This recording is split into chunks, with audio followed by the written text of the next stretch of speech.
in accordance with Americans with Disabilities Act of 1990.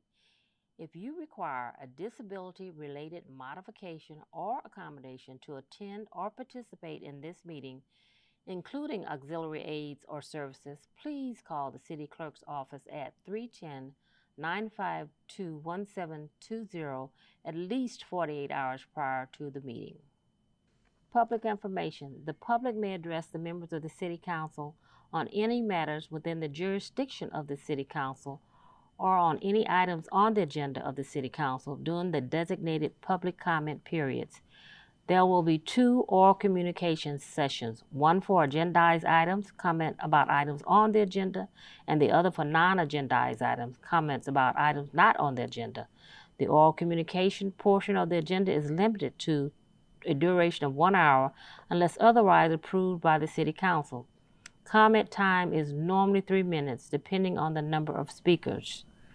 Public viewing available by live stream on the city's website. The meeting will be streamed live over the internet, www.carsonca.gov, or on YouTube, www.youtube.com/c/City of Carson, California, official YouTube page. Cable Spectrum Channel 35 and AT&T Channel 99. If you are unable to attend the meeting in person, public comments can be submitted before the meeting. Email. Public comments can be emailed to cityclerk@carsonca.gov. The cutoff time to submit any email communications is 3 p.m. on the day of the meeting. Written communications can be dropped off at the City Clerk's office at City Hall. The cutoff time to submit any written communications is 3 p.m. on the day of the meeting. Written communications dropped off at the City Clerk's office or any email received will not be read aloud at council meetings, but will be circulated to City Council and incorporated into the minutes. Calling the City of Carson Housing Authority, Successor Agency, Public Finance Authority, and City Council meeting to order for Tuesday, September 30th, 2025. City Clerk, roll call, please. Thank you, Mr. Mayor Pro Tem. Councilmember Rojas. Present. Councilmember Deere. Present. Councilmember Hilton. Present. Mayor Pro Tem Hicks. Present. Mayor Davis Holmes. For the record, the Madam Mayor could not be here because she had to recuse herself for this meeting. Noted. Thank you. Flag salute by Rojas. Please rise.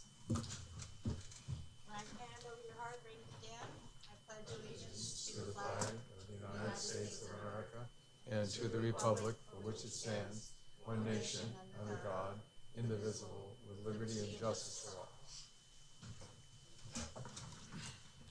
Thank you. Oh, we have Pastor Joshua, is it Barker or Baker? Barker from South Bay New Christian Center. All right. Hello, everyone. Let's go ahead and put this meeting in God's hands.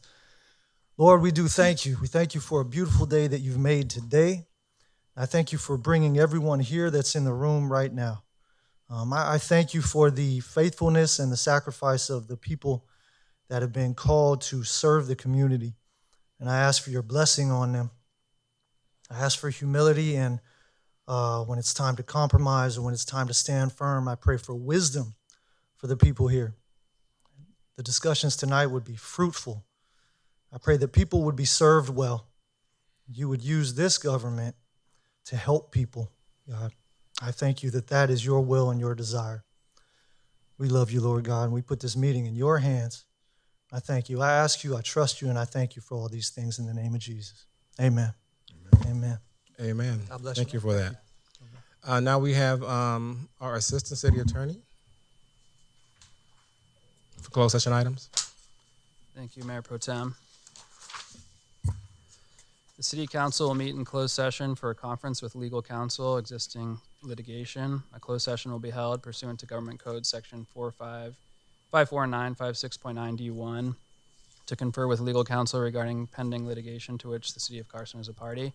The titles of such litigation are as follows: Camp Carson LLC v. Carson Reclamation Authority, City of Carson and successor agency to the Carson Redevelopment Agency, Los Angeles Superior Court case number 20 STCV 16461.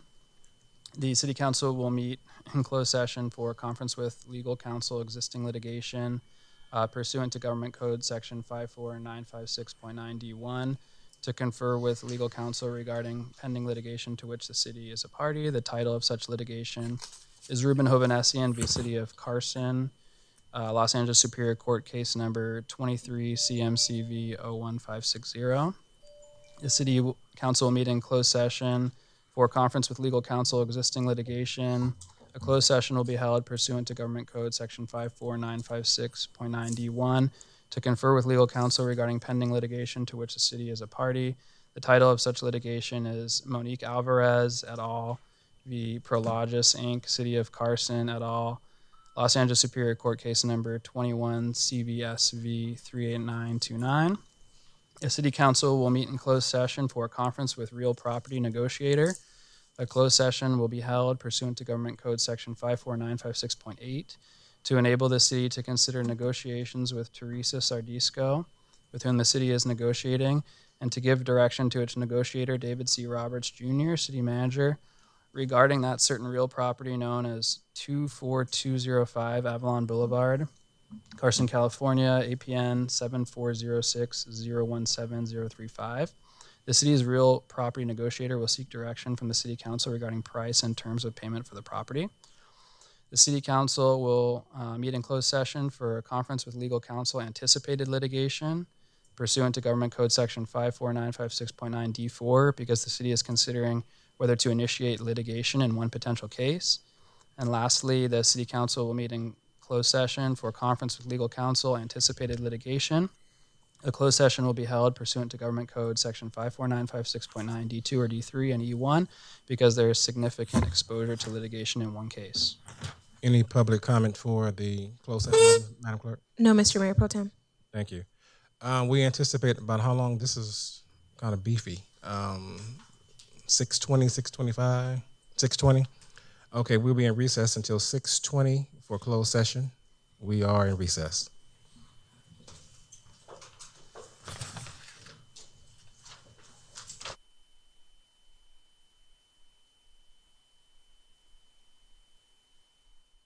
Rules of decorum. No person attending a public meeting will engage in disorderly or boisterous conduct, including but not limited to applause, whistling, stamping of feet, booing, or making any loud, threatening, or profane, abusive, personal, or slanderous utterance that disturbs, disrupts, or otherwise impedes the orderly conduct of the meeting. All remarks by members of the public shall be addressed to the mayor or the chair and not to any other member of the public or any single council, board, or commission member, unless in response to a question that the member. Signs, placards, banners, or other similar items shall not be permitted in the audience during a public meeting. All persons attending a public meeting shall obey any lawful order of the presiding officer to enforce the rules of decorum. Treat everyone courteously, listen to others respectfully, exercise self-control, give open-minded consideration to all viewpoints, focus on the issues and avoid personalizing debate, embrace respectful disagreement and dissent as democratic rights that are inherent components of an inclusive public process and tools for forging sound decisions. Reconvening our city council meeting. We did have our closed session, and in our closed session, we did get some legal explanation regarding a council person being recused from the city council meeting, and it was explained to us that now the mayor will be returning to this meeting based upon one item that she has to recuse herself from. But until we get our report back from our city attorney, I'll move the agenda forward and have our Captain Norman, to come on up and do her report. Captain Norman.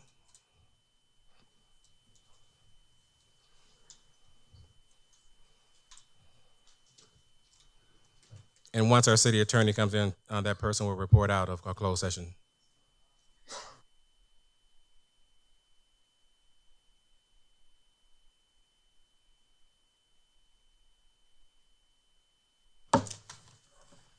Welcome, Captain Norman. Good evening. Good evening, everyone. How's Good everyone? evening. Good, good. Wanted to share a couple things that's been going on since our last meeting. Uh,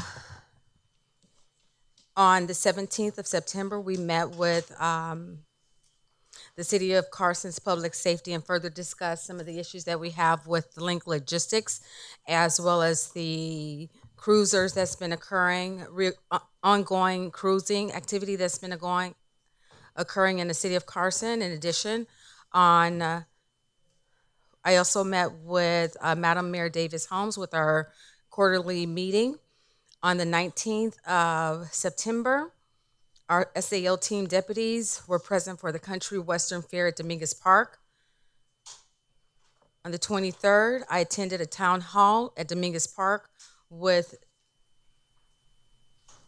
Mayor Pro Tem Cedric Hicks, as well as on the 24th, I also, and as well as myself and Lieutenant Carl Lumpkin, attended the town hall at Carson Community Center, hosted by Mayor Pro Tem, Council Member Cedric Hicks, as well as, and this was regarding Mills Park.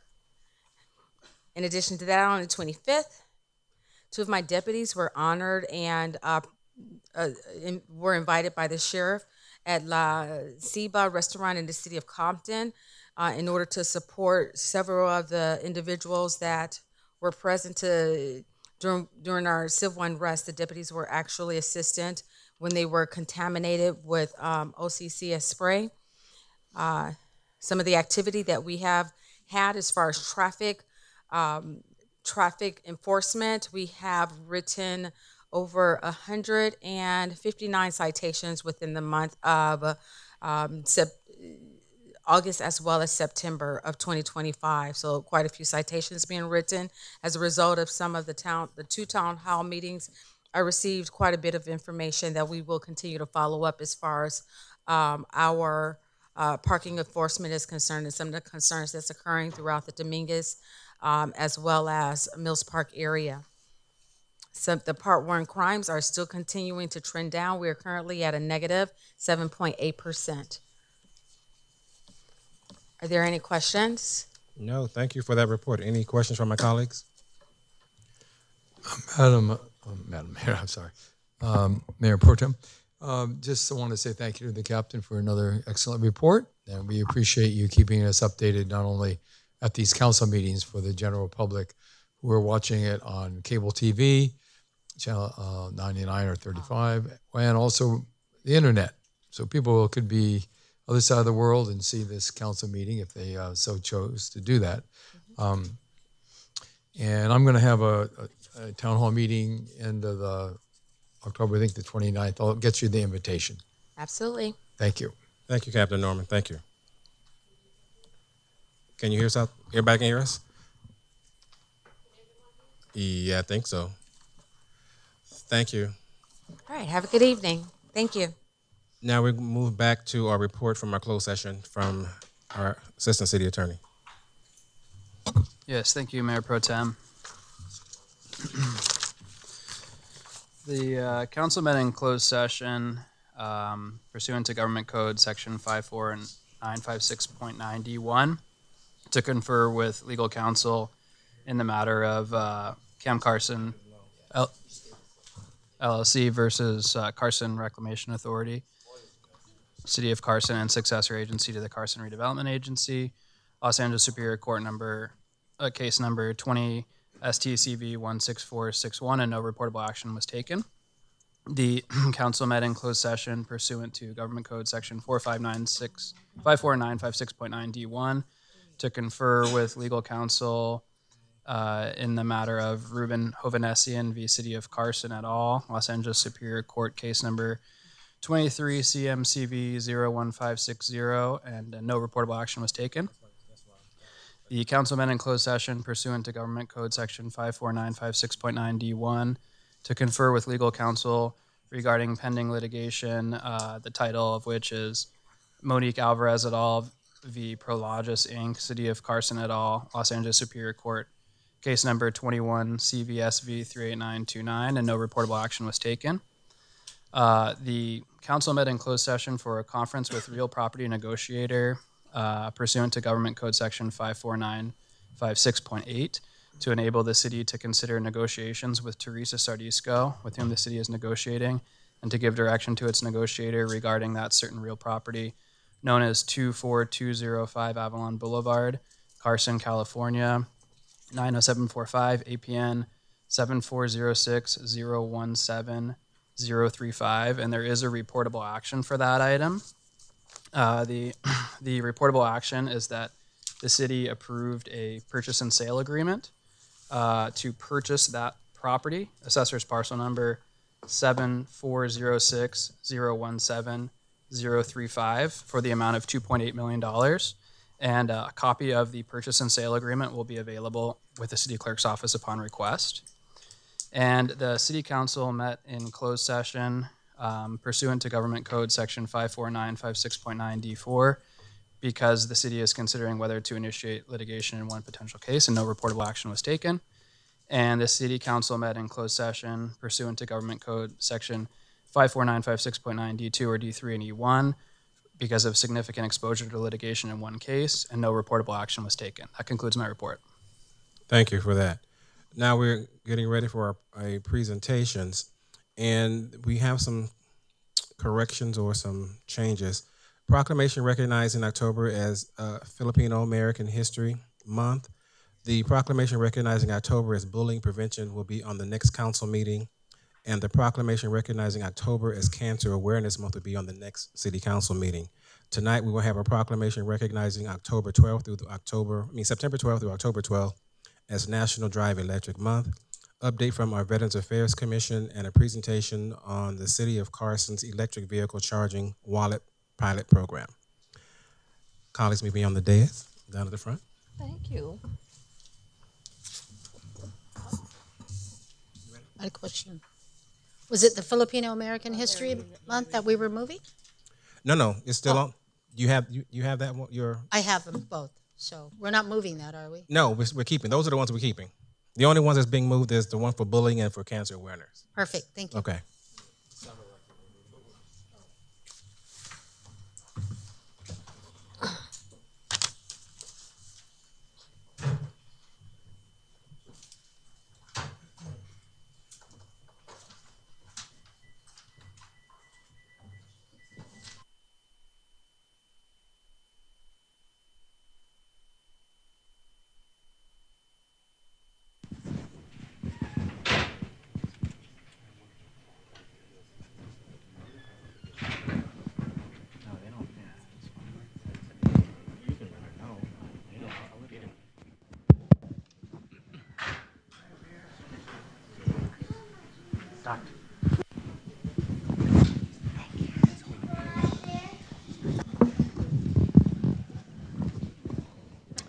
Well, good evening, everyone.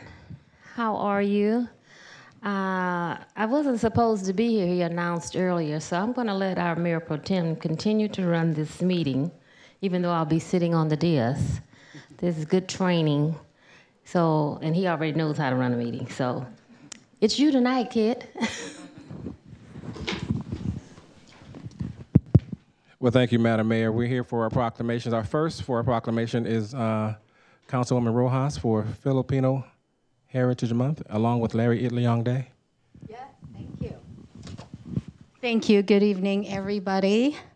Magandang gabi sa inyong lahat. We are celebrating Filipino American History Month, so I'm very excited to do this evening, even though we kind of celebrate it year-round. So this year, our Filipino American History Month, we have a recipient that has been emceeing a lot of our Filipino events here in the city of Carson.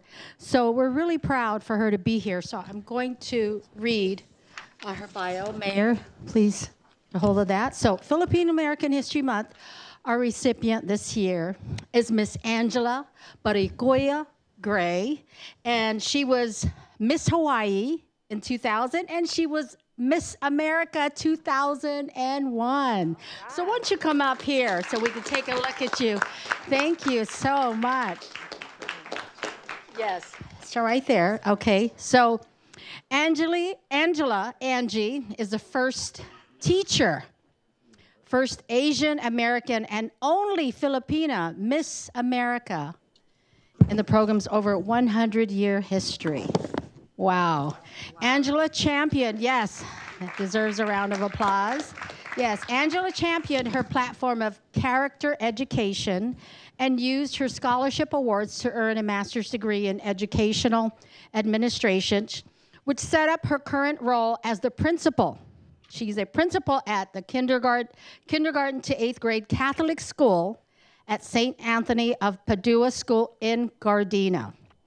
Impressive fact, in 2006, she was appointed by President Bush to be a member of the President's Council on Service and Civic Participation. She is a published author who released a faith-based inspirational memoir in Amazon called Amazing Win, Amazing Loss, Miss America Living Happily Even After. That's great. Angela is also a wife of 23 years. She's married to her high school sweetheart. Yes, Teeny. Yes, Teeny Fulua, but we call him Teeny for short, Gray, who proposed to her on stage at the Miss Hawaii during her year as Miss America. And together they have 5 beautiful children. We have 3 here. I see 3, yes.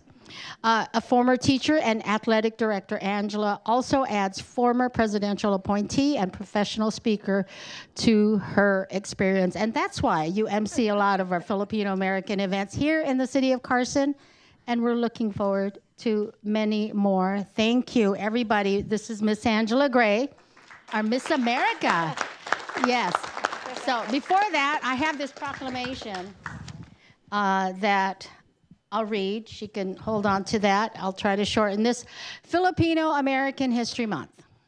Whereas the city of Carson is a vibrant tapestry of cultures, and we make immense pride in the rich diversity of our residents, with the Filipino American community being a cornerstone of our shared identity and prosperity. Whereas Filipino American History Month is celebrated in October, is dedicated time to celebrate the enduring legacy of Filipinos who have woven their stories, traditions, and contributions into the very fabric of our city, state, and nation.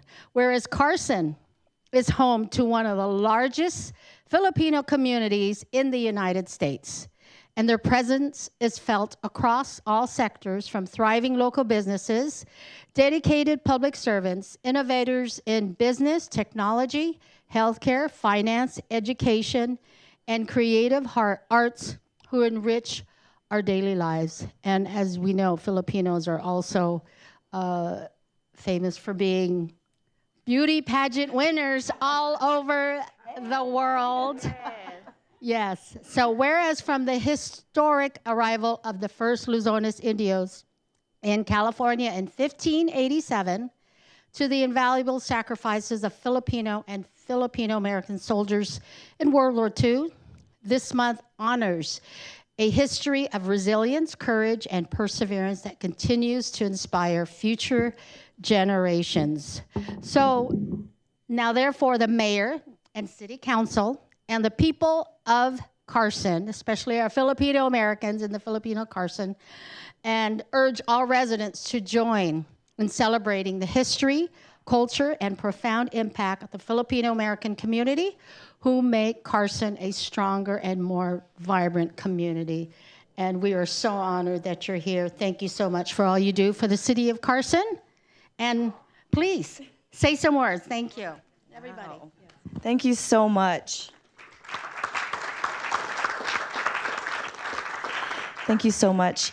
Magandang gabi po sa inyong lahat. I hope I said that correctly. Not as good as you. Yeah, Councilwoman Arlene Rojas, thank you so much for this invitation to the City Council meeting here at the Council Chamber. I'm so grateful for this proclamation from Mayor Lula Davis Holmes. Councilwoman Rojas, thank you so much for reading it out to me. And of course, the entire City Council. Congratulations also to Johnny Itliong and your family's award as well tonight. It's so humbling to be recognized as a recipient in honor of Filipino American History Month. I do want to thank my family, my husband Tini, and 3 of my 5 children that are here today for being here tonight, and also our wonderful friend Ted Benito. As you heard, I was born and raised in Honolulu, Hawaii, and my parents are from Manila and Pangasinan in the Philippines. They came to Hawaii in 1970, and I'm one of 10 children, the eighth born of 10 kids. So winning Miss America was truly an American dream for me. I've been married, as you heard, for 23 years to my high school sweetheart.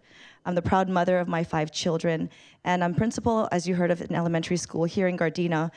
And this year I celebrate my 25th anniversary as Miss America.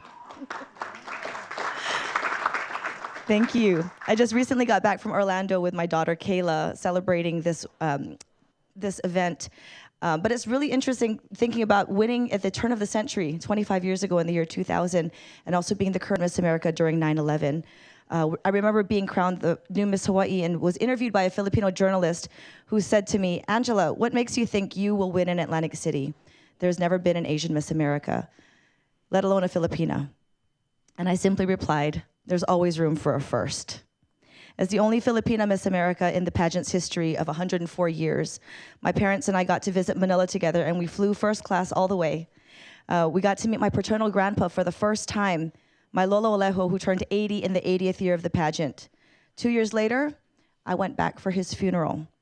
But my Lolo told me that he wasn't a rich man, and yet seeing me win Miss America was like owning mansions, and he felt like the wealthiest man in the world. I am so honored to be recognized today as we begin Filipino American History Month. I'm proud to be a Hawaii-born Filipino American, and I'm thankful to the mayor and the entire city council for this great honor. Salamat and mabuhay.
Great to see you again. Thank you very much.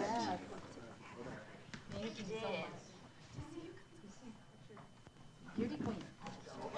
Wow. Great to see you. Great to see you. The next is Thank you. So am I going right into the next one?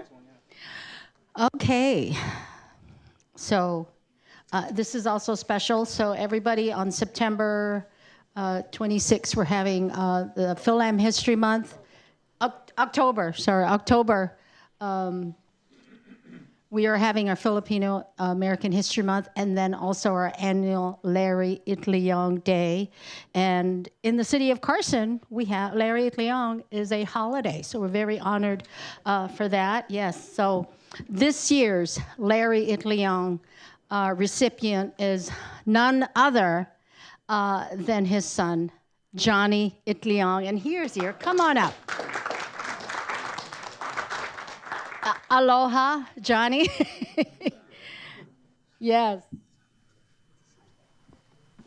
Yes. And we've been honored to have Johnny join us on all the years that we have had Larry Itliong. So thank you, Johnny, for always being devoted and dedicated to the city of Carson. So, okay, yes, this is your second home.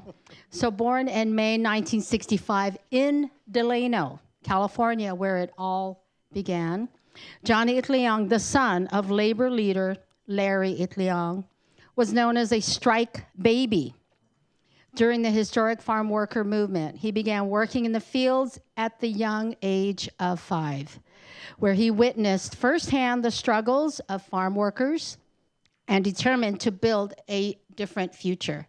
At 14, he found his path in the restaurant industry, inspired by his father, Larry's skill as a cook. His passion led to him as a career as a chef, working in Hollywood, Santa Monica, Malibu, and San Francisco. And also you joined the cooking contest here in the city of Carson. Yes. Yes, and it was the best. Having grown up watching others take credit for his father's contributions, Johnny made it his mission to preserve and protect not only his father's legacy, but also the legacy of the Manong generations. Today, he continues that work by advocating for farm workers' history and serving vulnerable communities, including the homeless, foster youth, and veterans. Thank you very much, Johnny, for being here once again and joining us. And here we have. So this is your proclamation. I think this is the first time you've been actually in our council, although you've been at all of our events where we had honored you. So this is official. Oh, yes. Okay, Larry Itliong, whereas Larry Itliong, a trailblazing Filipino American labor leader, dedicated his life to championing the rights of farm workers and fighting for social justice, and his legacy serves as a powerful testament to the impact of courageous leadership and unwavering resolve. Arriving in the United States as a young man, Larry Itliong spent decades organizing alongside his fellow Manongs, the respected elder workers who formed the backbone of the farm labor movement. His efforts led to monumental victories, including the establishment of Alaska Cannery Workers Union and 8-hour workday for countless laborers. On September 8th, 1965, Larry's Itliong's call for strike in Delano ignited the historic Great Delano Great Strike. His strategic leadership and visionary decision to partner with Cesar Chavez, National Farm Workers Association, demonstrated a profound commitment to solidarity across racial and ethnic lines, forging the United Farm Workers of America. This united front ultimately secured significant gains for workers, including fair wages, healthcare, and educational opportunities, creating a ripple effect of positive change that continues to benefit communities today. So now, therefore, the mayor and the City of Carson Council, California, do hereby proclaim October 25th, 2025 as Larry Itliong Day in the City of Carson. We encourage all residents to reflect on this monumental contributions and to be inspired by his spirit to lead with courage, advocate for what is right, and continue the work of building a more just and equitable community for all. Thank you so much, Johnny. Thank you for being here once again. Yes. And applause and some words of wisdom. Words of wisdom, yes. Well, I've spent my whole life fighting for my father and the Manongs, his generation of men. What a lot of people don't know is, as a child, me and my brother, my father would take us to these Manongs. And for those who don't know, Manongs are the single bachelors that were brought here to the United States to work in the fields as cheap labor because of the fact that the Chinese and Japanese could not come anymore, so they were looking for another group to use as laborers, and of course it was the Filipinos. And well, because at the time there was a law that you could not bring your wives or women to the United States, these were all bachelors, so they didn't have any children, and so we were their kids. And the unfortunate thing is, it was great to meet all these men. They were all our uncles, but the unfortunate thing is, as time went and as the strike happened and end up winning the strike, time obviously happens, and I had to bury many of these Manongs, and it's bittersweet because I'm here to speak for them because there was no one else to. So I'm here to represent these men who had nobody, no names, no nothing. And so thank you all for everything, for Jim, who signed everything to make this happen in the beginning, and the city of Carson, you know, and this is not just a Filipino-centric story. This is a story of an American immigrant who changed the labor history here, who helped write the first agricultural labor laws before labor laws were ever written. It was the beginning of all labor laws. So every person here in the United States that works has been affected by my father's work. And thank you so much for being here and being a part of this. Thank you, City of Carson. Love y'all. Is there a recipient here for this? Take a picture.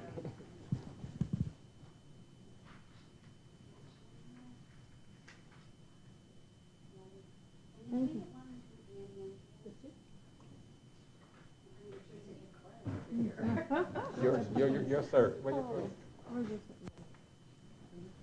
Your brother, any family here with you? Your sister? No.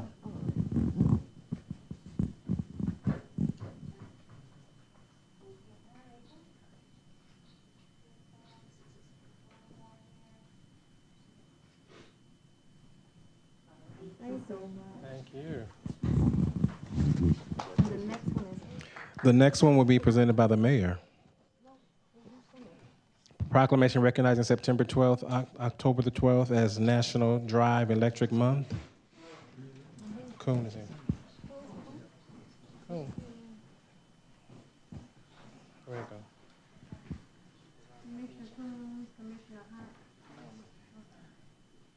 go? Pink. Can we help all of our commissioners come down? Coons, Hunt, Co-Chair Hobson, Taylor, and Beta? Everyone's here from the Environmental Commission. This Mr. Coons. proclamation is Hunt. for you. Coons? Beg your pardon? You said Rita. Coons? Mr. Coons? Yeah, he's here. Where's Rita? Rita, staff.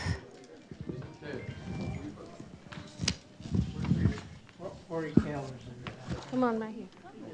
Who's the chair? How are you? Taylor's the chair. Who is Huey? He's on his way up. He's over here. Huey, you should be standing next to me, Huey. Stand next to Cedric right there. Come on, Huey, on this side.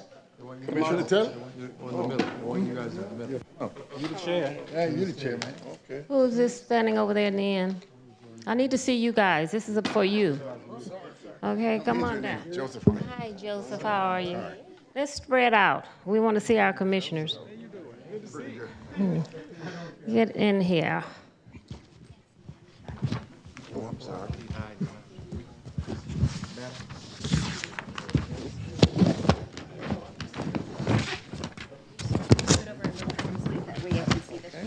Want me to hold? This. Could I? Oh, thank you. This is our wonderful Environmental Commission and the staff that worked so hard and has gotten us so many awards. I'm going to let Rita tell you how many awards we received behind her hard work and her effort. But these commissioners, I want to commend you. And it's always a privilege to recognize none of those who dedicated their time and talents to making Carson a better place. The place is now currently known as the Jewel of the South Bay. Tonight, we're proud to celebrate the Environmental Commission and staff for their continued commitment and leadership. It's my honor to present the proclamation recognizing September 12th through October 12th as National Drive Electric Month, as a formal acknowledgement of the impact you've made in our community and your efforts to build a cleaner, more sustainable future. On behalf of the City of Carson, I want to thank those commissioners that are here with us tonight. Commissioner Coons, raise your hand.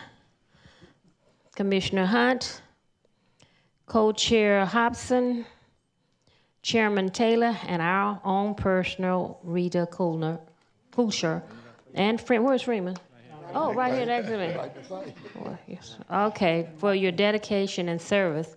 And before I turn it over to the chair of the commission to have a few words, I'd like to hear from Rita so she can tell you what we have been doing and the awards we've received from the great city of Carson for all of the hard work. We are leading the charge. Come on over, Rita. Thank you, Madam Mayor, Mayor Pro Tem, council members. I actually am going to be speaking quite in length a little bit later because I have a presentation. So I'm going to save my time, but if we could let the chair. Absolutely. Okay. Mr. Chair. Yes, ma'am.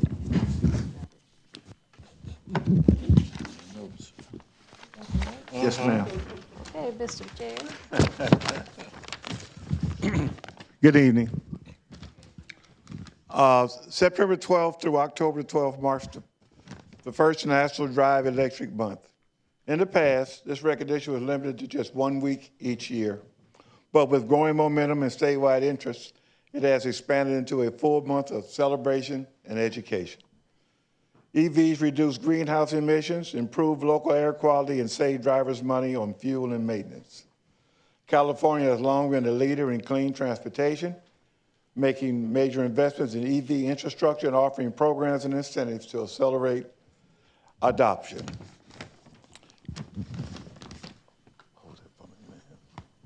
Thank you, sir. Here in Carson, we're proud to carry that momentum forward. The city has installed EV charging stations at city-owned sites, making it more convenient for residents, business, and visitors to power up. We're also expanding our own EV fleet and supporting innovative programs, which we will hear about shortly to increase access to clean transportation. National Drive Electric Month is about education and action. It's about helping our residents see how EVs can contribute to a healthier community. And it's about underscoring our collective responsibility to reduce air pollution, cut greenhouse gas, and build a future that is cleaner and more resilient and more affordable for everyone. I also just like to say thank the City Council, so they provided outstanding leadership in the area of environmental issues impacting our community. So thank you very much, and it's proud to be, volunteering and being a part of the commission. Thank you so much. And a special thanks to Rita. Yeah, absolutely. Special thanks and the field rep, Christian, thank you so much. I just thanked her, okay. And now, a proclamation recognizing October's National Drive Electric Month, September 12th through October 12th, whereas National Drive Electric Month, a nationwide initiative from September 12th to October 12th, promotes the widespread adoption of electric vehicles, EVs, and highlights their benefits, including cleaner air, reduced greenhouse gas emissions, and lower costs for drivers. And whereas the City of Carson is committed to this vision of sustainable future, actively promoting clean transportation by installing EV charging stations at city-owned sites for the convenience of our residents, businesses, and visitors, while also supporting innovative programs and expanding the city's own fleet of electric vehicles. Now, therefore, the Mayor and the City Council of Carson, California, do hereby proclaim September 12th through October 12th, 2025 as National Drive Electric Month. The city encourages all of our residents to learn more about electric vehicles and the positive impact they have, and to continually make efforts to build a legacy that considers our future generations by taking steps to protect the environment and secure a healthier, more sustainable future. It's dated today, the 30th of September, 2025. It's signed by the entire City Council, including you guys, Mayor. Who's your mayor? Me. And it's attested to by our City Clerk, Dr. Kalia Bradshaw. Photo op. Come on up here. Hold on. We're good. Okay, everybody look good right here. Right over here, everyone.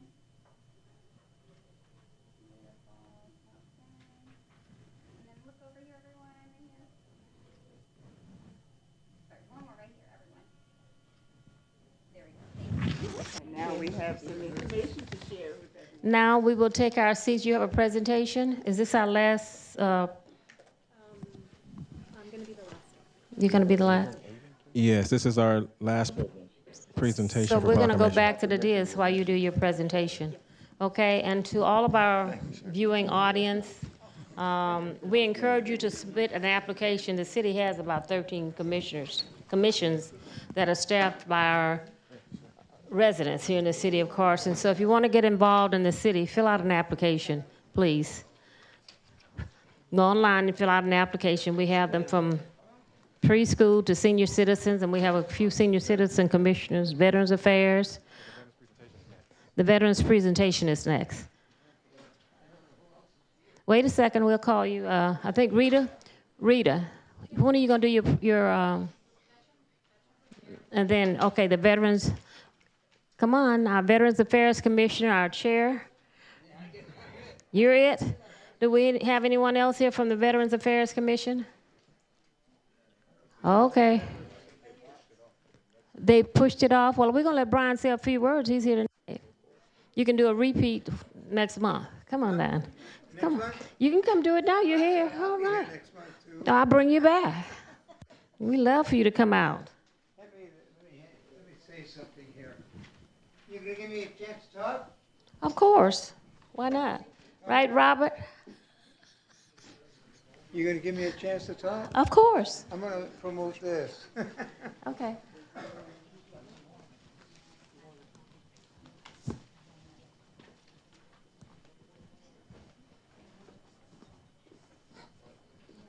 You want a quick phone?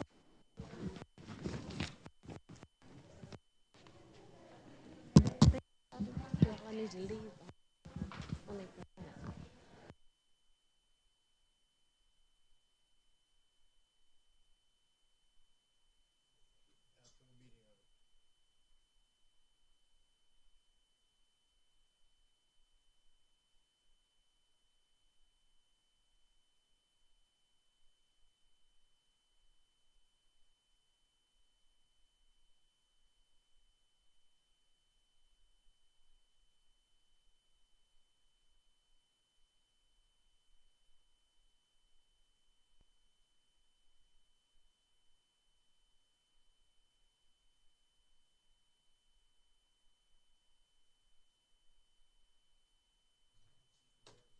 Okay, Brian. Brian, come on. Brian, Commissioner Raber, come on to the podium, please.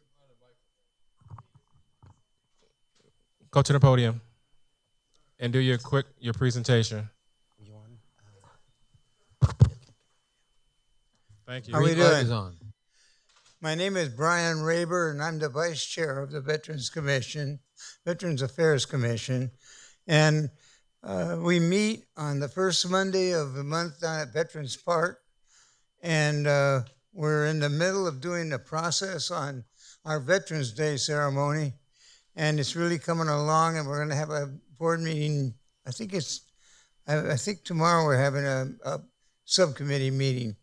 But anyway, that's coming along. And then we've got something else that's going to happen in October 22nd.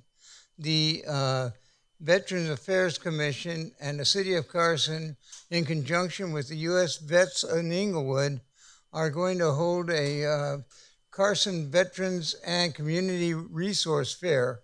And what this is going to do, we're going to bring together several health groups, and it's going to be kind of like what I guess it's going to be like what the Senior Commission does with their health groups when they have it. And we're going to do the same thing.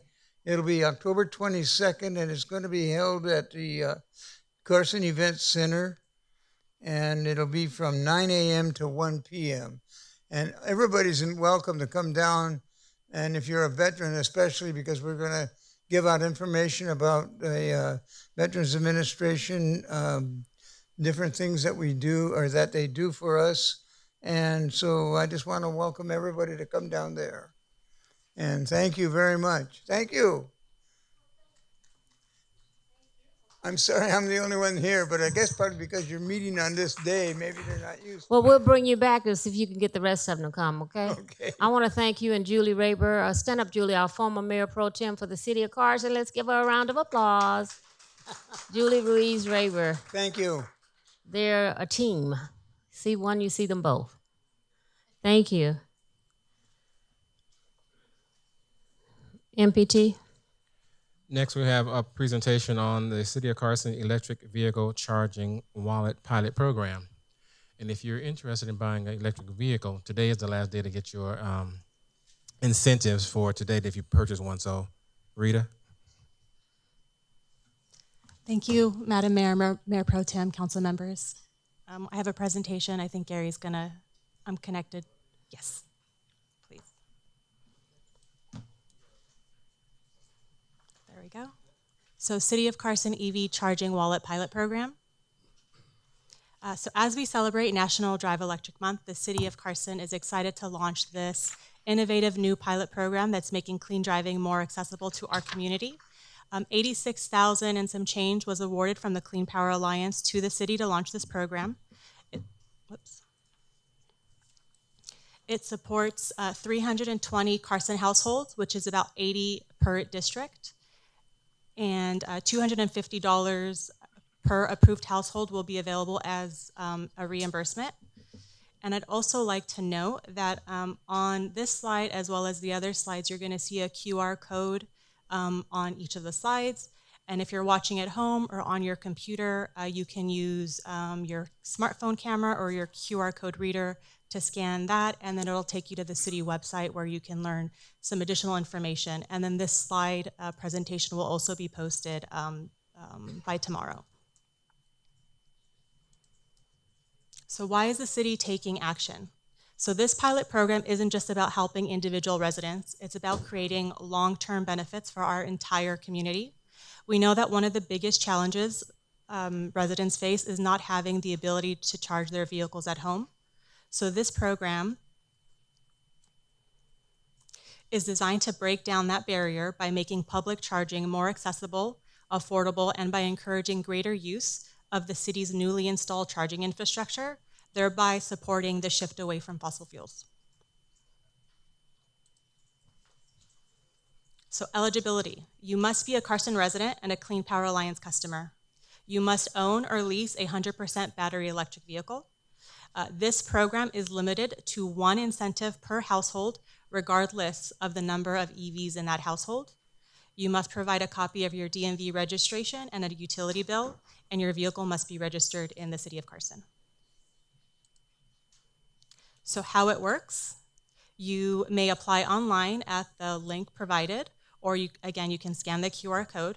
Funding is limited and is available on a first-come, first-served basis. After applying, approved applicants will receive a welcome email with further instructions to create a ChargePoint account, and they will be given a unique driver connection code.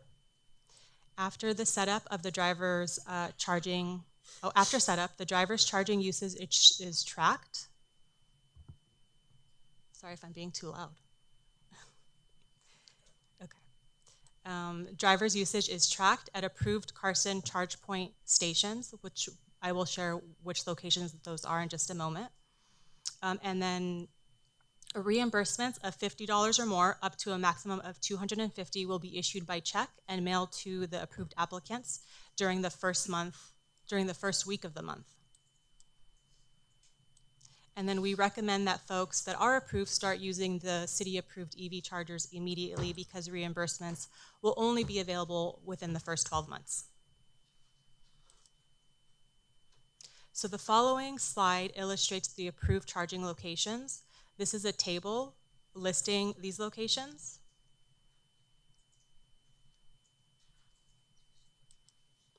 Here is a map that depicts where all of the sites are. And then we have a couple of slides that break it down by location.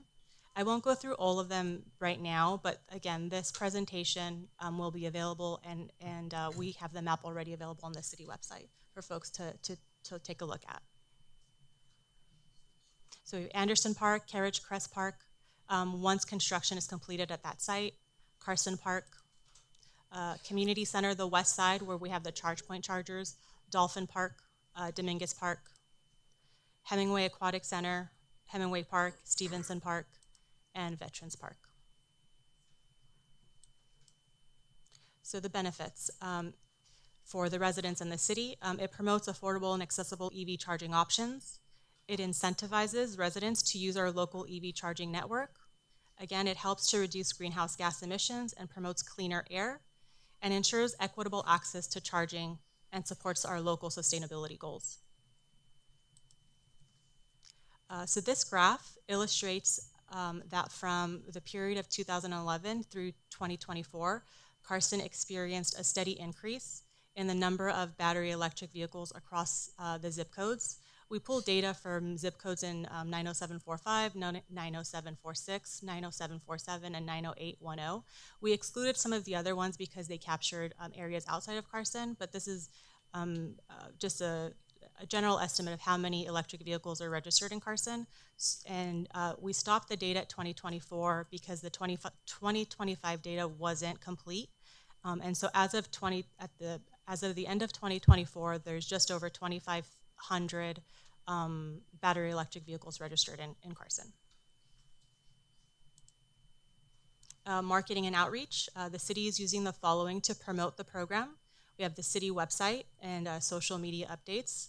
The city will be issuing a press release tomorrow. We will be using our city email network via Constant Contact and ActiveNet to share this with the community. Our partner organizations will also be sharing program information. The program flyer will be featured in the upcoming edition of the Carson magazine. Program flyers will also be printed and distributed at city facilities. And we are working with the council aides to coordinate participation at some of the upcoming council town hall meetings. Okay, so next steps. Application window opens tomorrow. So if you're interested, please apply early. The application review time is 2 to 3 weeks. Again, one incentive per household. Funding is limited, so again, apply early. And then the link, the website, and then staff contact information is available on this slide. And that concludes my presentation. Thank you, Rita, for that nice presentation. My question I want to have, if I'm thinking of buying a vehicle in my residence in the city of Carson, can they still apply, or they have to already own the vehicle? The way that the program was written, they have to own the vehicle. Okay. So if you're thinking about getting one, it's too late. You should already have it. It's going to depend on how quickly we exhaust the funds for the program. Oh, okay. Any questions from my colleagues? Well, I just want to say thank you, Rita, for all that you do. And I just wanted you to let our residents give them a brief snapshot of the awards that we've received over the last 2 years with our energy efficient programs. Right off the top of your head, Mr. City Manager? Sure, she's charged up to do it. Yes. Jesus. So this past year, the city was honored with a Beacon Level Award. And we also received the Gold Level Award from the South Bay Cities Council of Governments. So those were 2 big awards that we earned last year. Last year. Yeah. And that's to your dedication, your hard work. And so I just want to thank you publicly for all that you've done to assist us in reaching some of our goals. Thank you. Thank you. Thank you. Now we're at the part of our agenda, oral communications for matters listed on the agenda. And I just want to make sure, if you're here to speak on item number 23, I'm pulling that item under consent agenda, so that item will be pulled. I'm pulling that one. Madam Clerk, you have any cards? Thank you, Mr. Mayor Pro Tem. I have 7 comment cards. 4 of them are for agenda items and 3 are for non-agenda items. 3 of the 4 are for item 23 and 1 is for item 19. So if you're here to speak about item number 23, I did pull that item under consent. Do you want to speak now or speak when the item is being presented? When the item is being presented? Anyone else is speaking on item 23? So I guess hold those till item 23 comes up, and Okay. those that on other items, just let them come up now. Item 19, saying so. What is 19? Mayor. Hi there. Good evening, Madam Mayor, council members, members of the chamber. My name is Sang So with APEN, a local nonprofit here in the city of Carson. Here tonight to thank the city for committing to developing a task force to help oversee the closure of the Phillips 66 refinery. Reading through the MOU, It's an amazing document that outlines a set of things that the city can leverage around the closure and redevelopment. Specifically, the community benefits, the reassurances on the finances are really great. So just wanted to share public comment around the MOU and lift up our support for the MOU going forward. And really looking forward to working with the city and members of the chamber around the task force in the next step of things. So thank you all so much for your efforts and your work and the commitment to the community and the residents around not only the environment, but their health and their future. So thank you all. Thank you. Thank you for coming out. Mr. Mayor Pro Tem, that concludes the comment cards with the exception of agenda item 23 and the non-agenda speakers. How many non-agenda do you have? 3. Let them speak now. Okay. Brandy Lewin.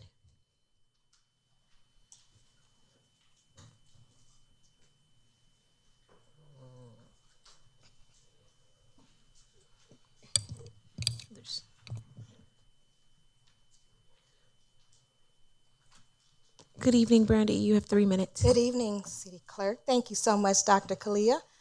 Good evening, Council. Thank you so much for allowing me to be here this evening. At the last council meeting, Luz, who is visually impaired, and I were not allowed to speak on non-agendized items. While we understand that we missed our opportunity on the agendized items, we had also checked the box for non-agendized item on the speaker card. Beforehand, we specifically asked whether 2 cards were needed, one for non-agendized items and one for agendized items. And we were told that a single card was enough. Yet when we came forward to speak, we were denied that opportunity. This creates concerns because the California Brown Act requires the public be allowed to address the council, both on terms on the agenda and on matters within the council's jurisdiction that are not on the agenda. That opportunity is important, especially for Luz and others in the disability community who already face barriers to participation. We sat a whole council meeting and we maneuver things around the council meeting to accommodate you because we were not notified until the day before that there was going to be a vote on the Human Relations Commission of adding 2 individuals. This last minute notice caused Luz to have to scramble to get her child, for me to have to figure out how to connect times to pick Luz up. So we didn't make it for the non-agendized items, but we pushed to get here. Now to the purpose of my comments.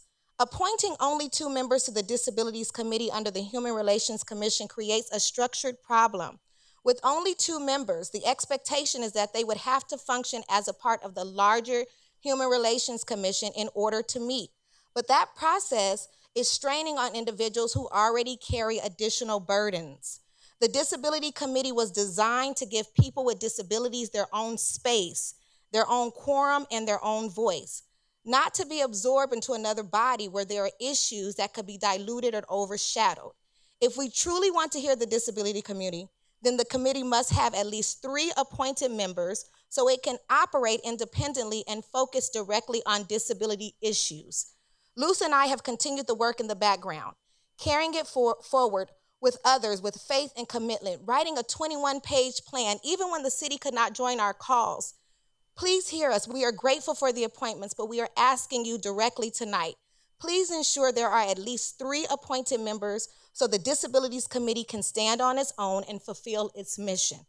Lastly, I want to thank the council members who came out to our community meeting on September 21st at the Carson Library. Thank you, Councilman Juwan Hilton.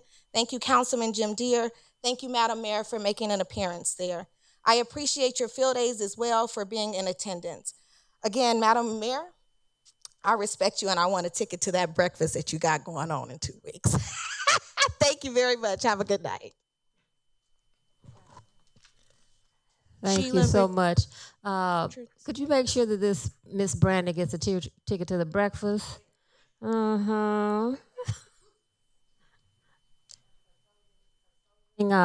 Remark. Thank you, Brandy, for coming out. Sheila Richardson.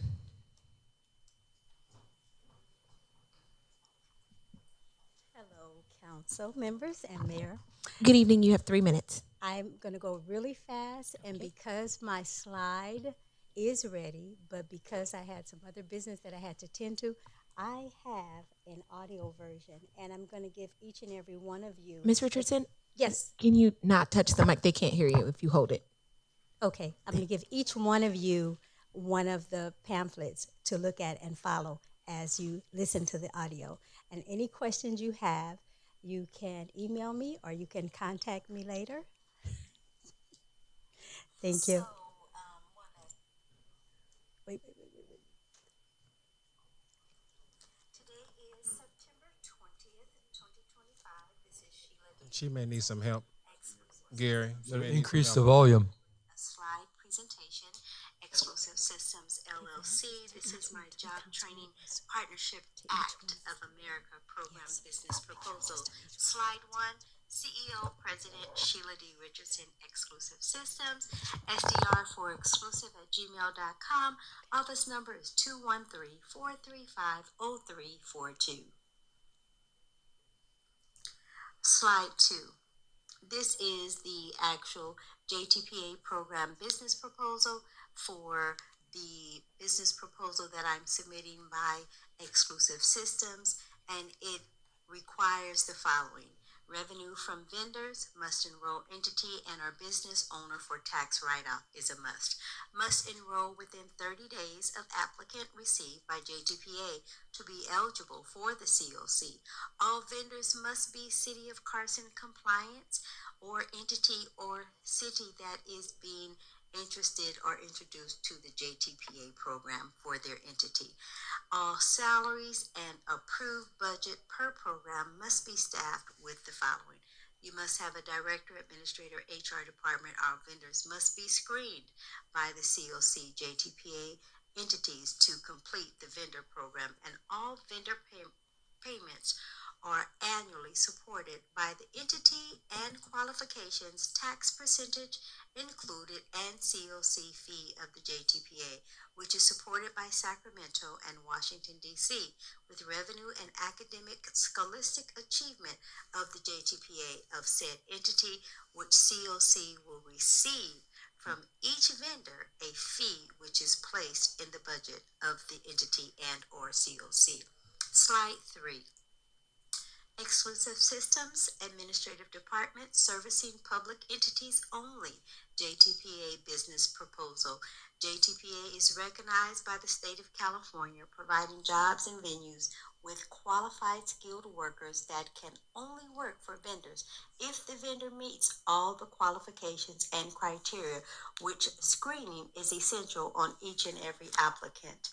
This program is proven effective as I have worked in the Torrance JTPA funded and state of California approved funding. This funded program is Mr. Mayor Pro Tem, that's 3 minutes. Perfect. Thank you. I just did the audio for you and gave each and every one of you one of the proposals, and you can take a look, and any questions you have, I'd be more than welcome to answer each and every one of them with each and every one of you in person or by Zoom and or by Teams. And I just had a compliment from someone about the infrastructure. Your time is up. That's all the time you get. Thank you.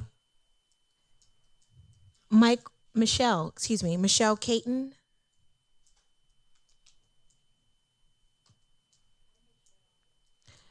Good evening, Michelle. You have 3 minutes.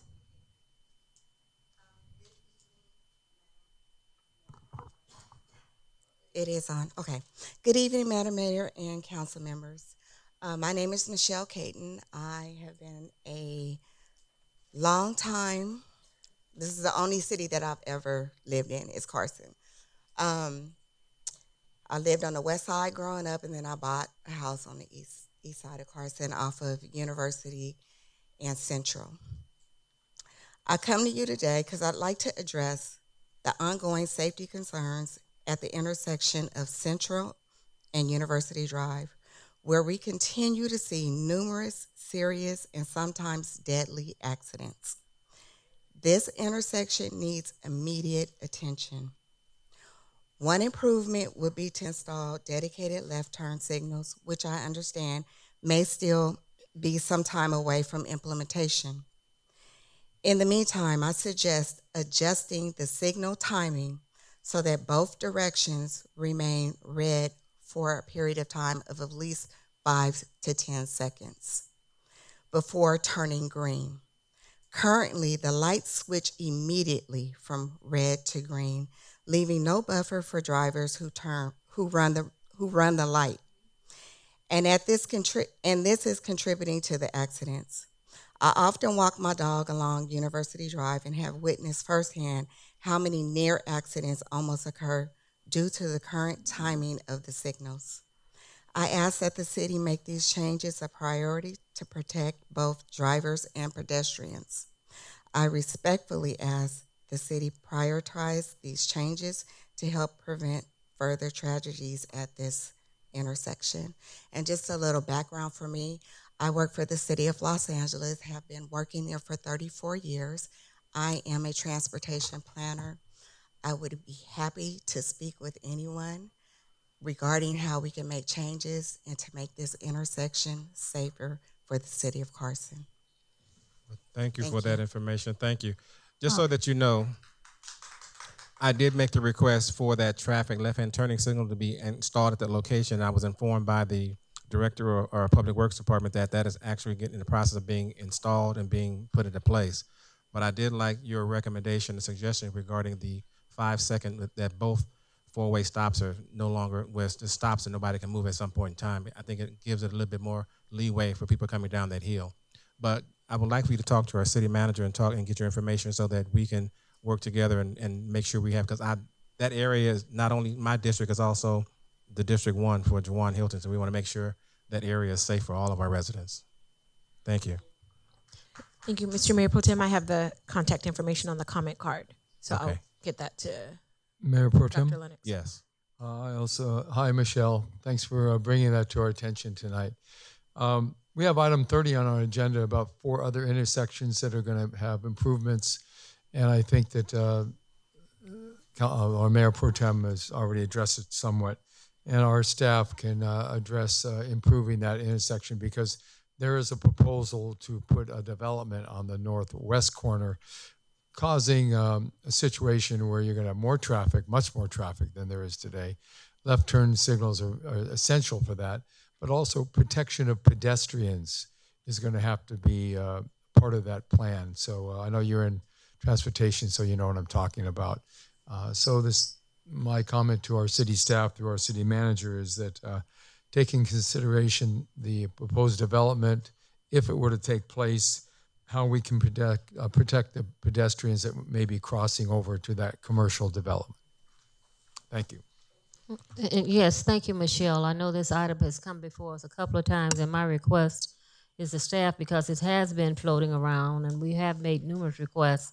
Mr. City Manager, see if we can expedite that and move it up on the agenda, and then meet with my 2 councilmen, the pro tem, because this is not the first time we've heard about it. The signal is going in, but if we can move it up and expedite it, because there has been a number of traffic accidents there, and I know our Director of Public Works is on top of this. Sometimes things take a little longer than we want, but I'm asking that this staff kind of expedite it to see if we can bring it up faster, sooner than later, more sooner than later. Thank you. Dr. Hilton? I concur. We've probably been waiting on this for quite some time. I don't know who does the planning or the engineering to set the signals. In the day of tech, everything can be done quickly. On computers, so like a flick of a switch. So I really want to make that a priority. I don't know why it has to come. Only way it should really come back to the city council is tell us y'all done it, because you should be able to do it. It shouldn't take a study. Shouldn't take anything for a delay. I experience that every morning when I'm driving, that I delay on purpose to make sure that I don't get hit. So I think the next update you come back and say, oh, we did it, and we can tell everybody else we did it. But we can trust you guys to do it. It should be a simple engineering tactic of adjusting the light. Thank you. Mr. City Manager, is there anything, other traffic measures that we could put in place, the flashing lights, or until we get this installed? Thank you, Madam Mayor. There's a couple of things that we can actually implement. What we'll do is we'll get back with the team and we'll go ahead and get some temporary measures in place while the installation happens. We can report back to you all as to what we actually implemented, and then obviously the residents will have that as well. So Okay. we'll get that Yeah, I installed think for you. thank you very Sure. much. Thank you. Absolutely. Mr. Mayor Pro Tem, Yes. there's one more Okay. when you're ready. Go ahead. Paz Velasquez. You don't have to run. Don't run. Please don't run. Don't run. Please don't run. Wow, you're calling me so early. Thank you so much. Okay, Paz, you have. I might not be able to finish my speech beforehand. And hopefully 3 minutes. Pause. You got 3 minutes. Yeah, it's okay. Don't. It's okay. Thank you. Yes. Thank you. All right. Hi. Okay, you have. I'm going to start now. Okay, thank you. Okay. Okay. Honorable Mayor, Mayor Lula, council members, and fellow Carson residents, thank you once again for allowing me the opportunity to speak before you. I want to begin by acknowledging the city for moving the Filipino American History Month celebration to October 26, which was my original request. I sincerely appreciate that adjustment as it better reflects our community's desire to honor this important occasion. However, the resolution I have submitted still stands, and I respectfully request that it be agendized for formal council action.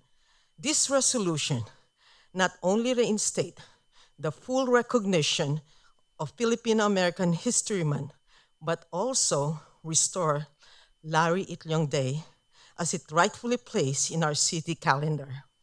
For 15 years, this city has honored our history, culture, and leaders through unanimously supported resolution. To suddenly diminish or remove this event is a painful step backward for our community. I would also like to emphasize a special request contained in the resolution that Carriage Crest Park be renamed as Larry Itliong Park. This would be a permanent legacy to honor a Filipino American labor leader who shaped history not only in California but across our nation.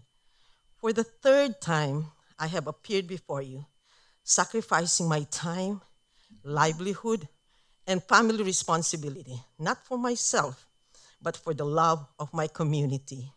I stand here once more asking for respect, inclusion, and assurance that the voices of the Filipino American matters in the city of Carson. We voted for you. We trust you to represent us. Please, let us continue to make Carson a city that honors its diversity and celebrates its heritage with dignity. I respectfully urge you to agendize and approve this resolution. Mabuhay ay nagsangsangayan. Thank you so much. Thank you, Thank you, Paz. Let me clear the air because you have been here 3 times making this request. I really want to clear it. This is coming from me. Larry Itliong has a holiday here in the city of Carson. Yes, but it's no longer right now. The only thing, because was part of the. I'm just making a statement. Larry Itliong has a holiday. That's big. I'm not being disrespectful. The Filipino community has been great here in the city of Carson. Martin Luther King has a little bitty street that's named after him, and that's with waves in it. You know, we try to celebrate all of our cultures, and I don't want you to come back and think that this city council would never take an action to rename a park just because we want to. Okay, and I'm saying this with just to let you know because this is your 3rd time making this request. Carriage Crest Park is going to be the largest park in the city. Yes, it is. It's going to be the newest park in the city. Okay, I don't even have a park named after me. And I've done everything for this city, and I have not asked for a park to be named after me. Okay? I think we voted to give Larry Itliong a national holiday, and we recognize these events. So I don't want you to leave thinking that this request is going to be, it's not going to be approved by me. Carriage Crest Park It's going to be the largest park in the city. The residents have not come forward and said they wanted that park name changed. They wanted to change Del Amo Park. The residents said no. So this is from your mayor. I love my Filipino brothers and sisters, but you've been here 3 times, and I just need to let you know that I would never recommend that Carriage Crest Park name be changed. Okay? And we can talk about it later, but you've been here 3 times, and Larry Itliong, we're the only city that has a holiday. And that's how much we respect Larry Itliong and what he did for the labor movement. And I would be remiss, I wouldn't feel good by leaving here again, like I did the last time, thinking that the holiday is here, that we're gonna name a park just because 3 or 4 people come and say, I want the park changed. I'm not gonna do that. Not from this mayor. We can talk after the meeting, and I thank you for bringing it to us, but I needed you to know that. I will talk to you I will speak with you after the meeting, but I need to let you know how I felt about it. I will talk to you after the meeting, or you can call me later. Okay? Thank you. Thank you. Madam Mayor. Yes. I just want to add, because I don't believe Paz was here, but you did say that Larry Itliong was removed, or I don't know what word you used. Okay. Yes, on October 26th, we have an event, and Johnny Itliong, the son, was here. He was just here, so I think maybe you missed him. But I'm sure he would appreciate you wanting that park renamed. But again, so thank you for coming in, and thank you for expressing that. That's greatly appreciated. Thank you. Thank you. We'll see you on October 26th. That's to celebrate Larry Itliong. Yes. After the meeting or tomorrow, you can call me. Yeah.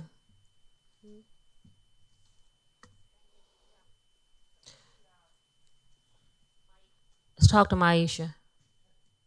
Mr. Mayor Pro Tem, that concludes the comment cards with the exception of the 3 still waiting for item 23. Okay, thank you. Next item is entertain a motion for the approval of the minutes. Motion to approve the minutes. Second the motion. It's been properly moved and second. Please cast your vote.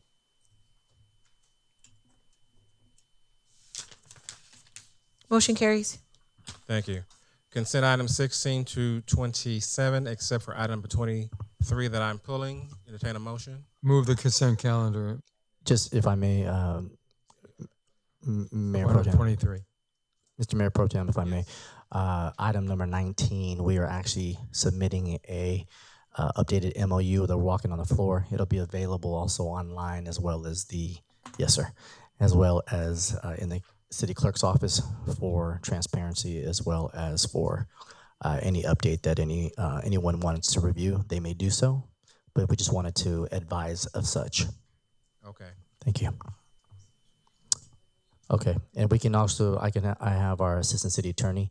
He advises that we can just give a brief update as to what those changes are, if it's the will of the council. I'll pull 19. Thank you. So I'll pull 19. So the balance of the consent has been properly moved in second. Any of my colleagues want to pull any items? Just those 2, 19 and 23. Okay. That's it. Please cast your vote. Who was the second? Councilmember Deere made the motion. It was Hilton. Councilman Hilton is second. I think I heard him say Councilman that. Deere made the motion. Second, you can have it. Yep. Okay. Here we go. Thank you. Thank you. Motion carries. Item number 19. Thank you, Mr. Mayor Pro Tem. Item 19 is to consider approving a memorandum of understanding with Phillips 66 Company related to procedural terms for a potential application for redevelopment on the site of the refinery located at 1520 East Sepulveda Boulevard following cessation of refinery operations for City Council's consideration. As they are leaving, I want to thank TransTech for being here, though I know that they came out, so we just wanted to say thank you, TransTech, for their submission and also for the approval for council. In addition, I believe our updates will be provided by our Assistant City Attorney for your review. Yeah, so Mayor Pro Tem, we have the revised MOU available for the public. We have copies available for the public. We have distributed copies for the council. The changes from the agenda version are very minor. They include changes to the certain recitals, the third recital, and I believe the ninth recital, just to clarify the potential applicant that it's Phillips 66 or Catellis Deca LLC acting on behalf of Phillips 66 as its entitlement manager. So just to give a brief overview of the changes that in the version that's being walked on. And the other point to mention is just in the recommended action that you see on the screen, staff had one correction to item number 2 of the recommendation, which is that it should be authorize the city manager to execute the MOU following approval as to form by the city attorney rather than authorize the mayor, just as a technical change there. Any questions from my colleagues? Mayor Pro Tem? Yes. No question of a statement. I want to compliment our city attorneys and the attorney staff, Elshire and Winder, and our city manager and his staff for hammering out a really good memorandum of understanding that'll protect the Carson residents and protect the future of Carson's economic health as well as the environmental health of our community. So just want to make that comment, and I will move approval of item 19. It's been properly moved and second. Any discussion? Please cast your vote.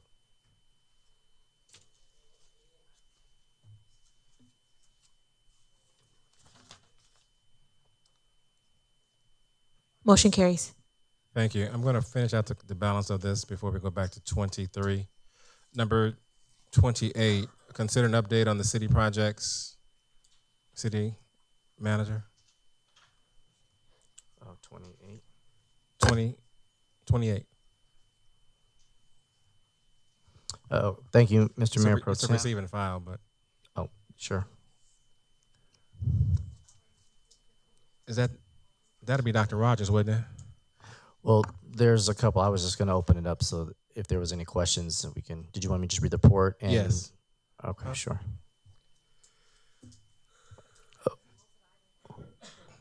I'm sorry, Madam Mayor. Yes. Let me double check. I believe they are. Because we could bring it back at the next meeting. It's up to you. I mean, we can respond to whatever questions. I think it's just a giving you an update as to what's happening. It's whatever your pleasure is. It's also a receive and file, no action. Right. So we just. I wanted to hear it. Right. You wanted to hear what was on, so we can just read it. And I don't know if you have questions or if you want to wait. Whatever your pleasure is. Yeah, let's bring it back when we have a full staff here, because this is a big project, and everybody should be able to answer the questions.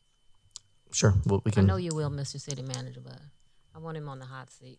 Okay. Oh, Lord. No problem. Yes, ma'am. We will bring it back for the October 21st meeting. Thank you. Sure. Thank Number you. 29, consider an appointment for the South Bay Workforce Investment Board, seat presented by the City of Carson, business sector member, recommended action. Staff. Sure. Thank you for that, Mr. Mayor Pro Tem, as well as Mayor and Council. I'm going to allow this item to be presented by Assistant City Manager Dr. Robert Lennox. Thank you, City Manager Roberts, and good evening, Mayor, City Council. I actually will invite up Director of Business and Services Apprenticeship at the WIB, Mr. Chris Kegel, who will provide the introduction of the appointee recommendation for council consideration. Thank you so much, Honorable Mayor and City Council members. Thank you for hearing us today. Really appreciate your support of the South Bay Workforce Investment Board. As you know, we help people find jobs and help businesses find workers. And today, I'd like to introduce to you, hopefully with your, how about that? Is that good? Okay, good. Thank you, everyone. I would like to introduce you today to our hopefully newest board member with your approval. A Carson business, FlightWave, Mr. Sean Webb, who is president of the company. They are located right here in Carson, over 50 employees, and maybe he could say a few words for you. Hi, thank you for hearing me, and thank you, Mayor and council members. I really appreciate the nomination potential to the board. I'm excited to bring my experience. I have a lot of aerospace experience in manufacturing and have hired a lot of people. I hire and onboard about 3 people a week right now currently, so we are growing quite large. And I really think it's a great opportunity to help out the community, both in Carson and the broader South Bay area, to connect businesses to the workforce. I myself started out on the shop floor, came from a family that didn't no one graduated high school except for myself, much less go on to college. Now I'm president of a company, right? And part of that was opportunities that I received along the way through programs offered at the South Bay Workforce Industrial Board helps guide and put into place. So I'm excited to take part of it if I'm accepted. Thank you. Thank you. Any questions from my colleagues? Well, I have a comment. It's nice seeing the person that we were going to appoint. That's why the nomination was held up, because I'd like to know who we're appointing to these boards. So thank you. Yeah, it does. So thank you for coming out, and thank you for the recommendation. But I just need to know if I see you. Oh, yeah, that's our board member. Okay. First, I only had a name. So thank you very much for coming out. Thank you. Appreciate it. I do have a comment as well, Mayor Pro Tem. Yes, go ahead. Well, thank you for coming out tonight. We appreciate your willingness to serve. The WIB does great work, and you say your company's hiring 3 people a week. That's really pretty progressive, and you obviously are expanding your business. So my stepson has a degree in aerospace engineering from UC San Diego. He joined the Air Force. So he's not sure if he's going to make a career out of that, but in a few years, I might send him your way. Yeah, please do. We're accepting applications, and anybody with an engineering degree and was in the military, that's going to put them up. Plus. So, yeah. I'll let him know there's good prospects and possibilities in the future. Well, I move staff's recommendation to appoint Sean Webb, president of the Flight West Aerospace, to the South Bay Workforce Investment Board for the terms expiring June 30th of 2027. Second. Been properly moved and seconded. Any discussion? Please cast your vote. Motion carries. You are official. Congratulations. Thank you. Thank you very much. Next item, considering awarding a contract to Alfaro Constructions for the project of number 1649 traffic signal upgrades at 4 intersections: Avalon Boulevard, Victoria Street, Main Street, and Sepulveda Boulevard, Main Street and 223rd Street, and Figueroa Street and Torrance Boulevard. Federal aid number HSIP 5403-0301. Staff. Thank you, Mr. Mayor Pro Tem. We have before you our city engineer, Mr. Gilbert Marquez, to give a brief presentation and update pertaining to this particular discussion item. Thank you, Mr. City Manager. Good evening, Mayor Pro Tem, City Council. Project 1649, traffic signal upgrade at 4 intersections, was advertised from March 18 through May 22nd, 2025. And a total of 6 bids were received and publicly opened by the purchasing division manager. The lowest responsive and responsible bidder was determined to be Alfaro Communication Construction Incorporated, with a bid of $2.804,525,000. This project includes the removal and replacement of new signal poles and heads, upgraded controller cabinets and electrical service, video detection system, enhanced pedestrian crossing features such as countdown signal heads and audible pedestrian signals. It also includes upgrades to curb ramp to make ADA compliant, LED safety lighting, new left turn faces, bicycle detection, and refreshed signage, striping, and pavement markings. Staff recommends the City Council award construction contract to Alfaro Construction Communication. We are intending to start construction if this project got approved today. Start construction, the latest will be December, depending on how soon we can execute contract and issue PO. and the completion of construction anticipated in September 2026. This project is funded by uh, HSIP fund, federally funded project, and it's 89% performed by Alfaro Communication. And that concludes my report. Thank you for that report. My quick question, based upon tariffs and everything else, are we having any problems with any of our materials coming in on time? I know you said December in trying to get this finished, so my concern is timing of how can we get the material in place? As of this time, we are experiencing delay on signal pole. It takes at least 6 months to get this material delivered. That's kind of an average. Sometimes. So if this is approved tonight, you're saying 6 months before we can get the poles? That's correct. Yeah, at least or longer. So we're looking for installation of these not until June or July of 2026? Correct. And then installation, we're hoping to get this completed by September or maybe. And we have the federal funds already? They haven't. It's not an IOU. We're trying to get federal funds because I think we have a countdown for a shutdown. So we have the funds available for this. Okay. Yeah. All righty. Any questions from my colleagues? I have a question. Yeah. The federal funds, is there a limit on how long it's available to us? Do we have to spend it by a certain time or lose it? Yeah, there's timing. But so far we're on time. But our timeline looks okay. That's correct. That's my question. Okay. Any other question? Mayor Pro Tem, I'll make a motion that we approve a construction contract for project number 1649, traffic signal upgrade at 4 intersections in the amount of $2,804,525.22 to the lowest responsible bidder, Alfaro Communications Construction Incorporated, and authorize the mayor to execute a construction contract following approval as informed by the city attorney. Second. It's been properly moved and second. Any other discussion? Please cast your vote. Motion carries. Thank you. Number 31, you want to continue this to the next meeting?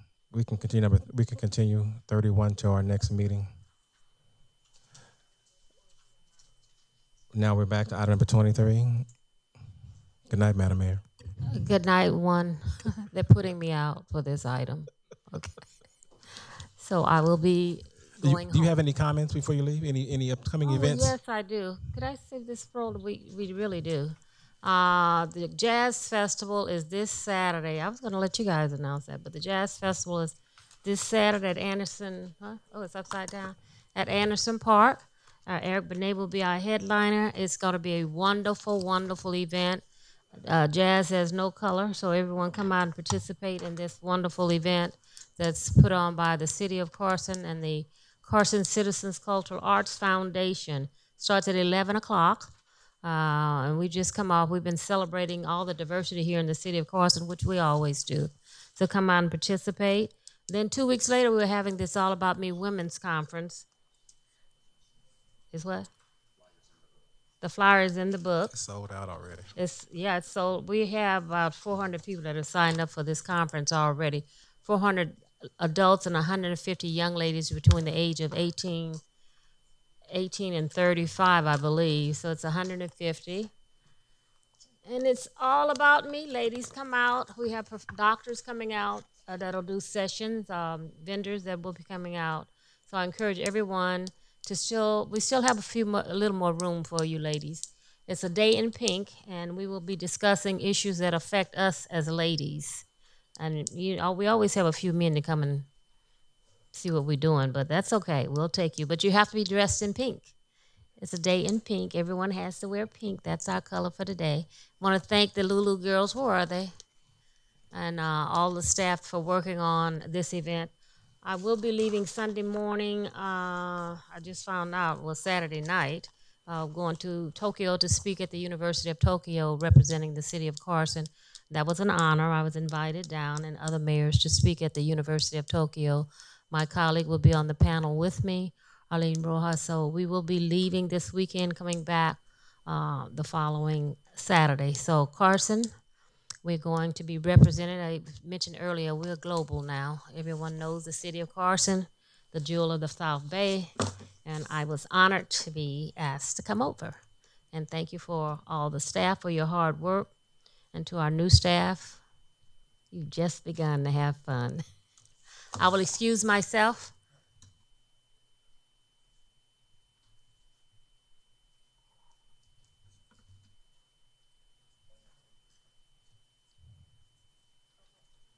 I'm recusing myself because the FPCC says that I could not partake in a decision for a contract if I received a donation, a campaign donation, less than a year before this item became before the city council. I did check all of my records. I'm 7 days short. I needed to, if it had been on the agenda in October, the second meeting, I would have been able to participate. But I can't participate based upon the laws and regulations which constitute what I can vote on if I've received a campaign donation. And so therefore, they're putting me out. Thank you. MPT, you have it. Thank you, Madam Mayor.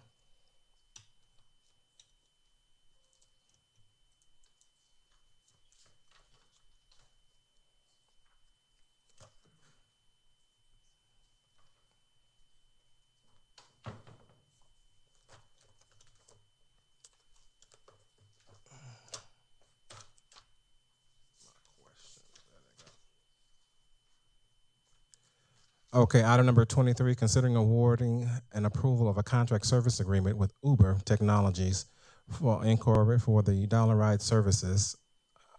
City Manager. Thank you, Mr. Mayor Pro Tem and Council. This item is to consider awarding and approving a contract services agreement with Uber Technologies Incorporated for Dollar Ride service for your approval. This particular item will actually there'll be a presentation, a brief presentation by our staff. I believe our Community Services Director, Mr. Michael Whitaker, will begin and provide any of information that you may have as far as questions, as well as call upon any staff if need be. But at this time, I'll allow Mr. Whitaker to go ahead and give his presentation. Thank you, Mr. City Manager, to our Mayor Pro Tem and the elected officials, council members. The city's Dollar Ride program provides demand-responsive transportation for eligible residents 60 years of age and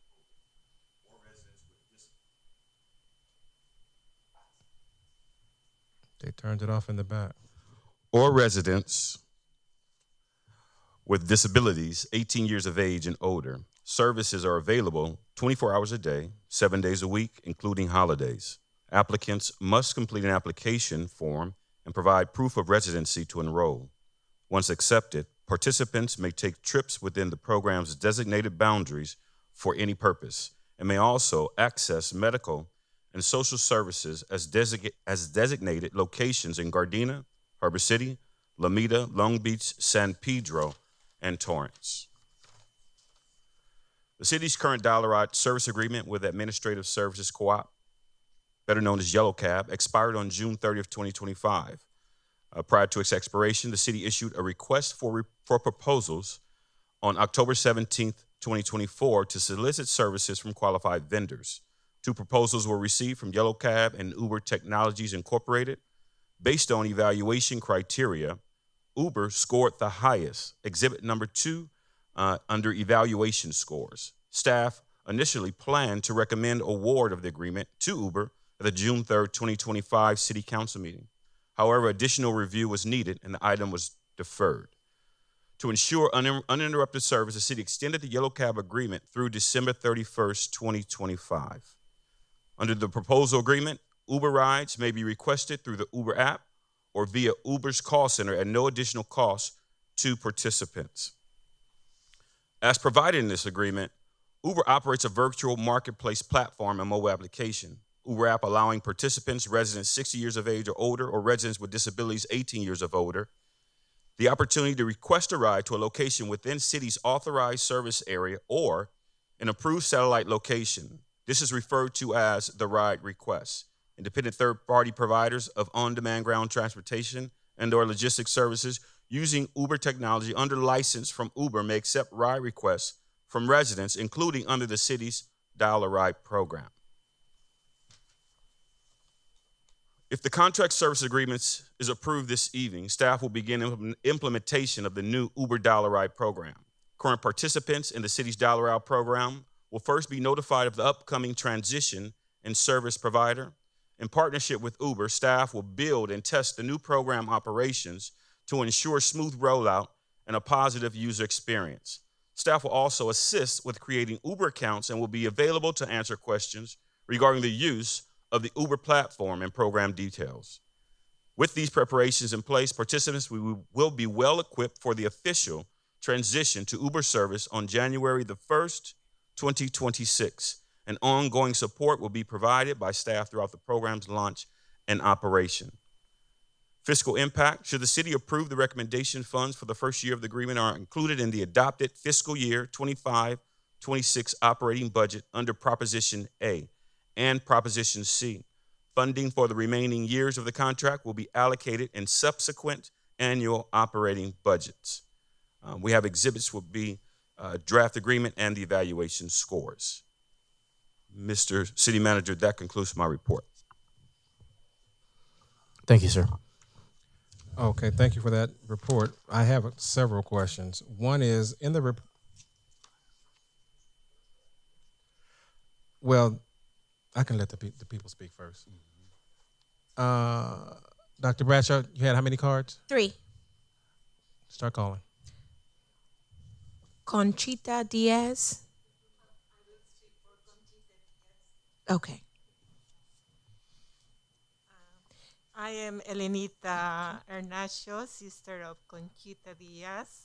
I would like to express my... Bring the microphone to your close. I would like to express my appreciation and thanks for providing to the city of Carson City for providing Dial a Ride from previous years up to present. My sister, she is 87 years old, and she used the wheelchair van for more than 4 years. She cannot stand on her own, so she needs a wheelchair van.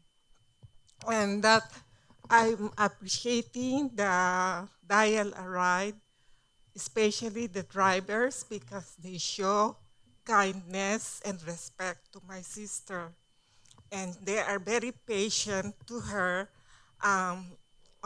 during the time she is being picked up and returned back to home.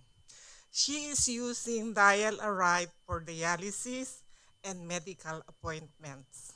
I request, if possible, and if it is accepted, to continue the services of Dial a Ride.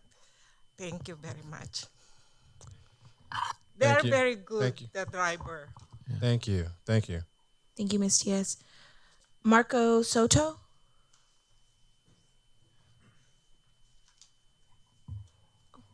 Stop. Good evening, Mr. Soto. You have 3 minutes. Good evening, Mayor, council members, and staff.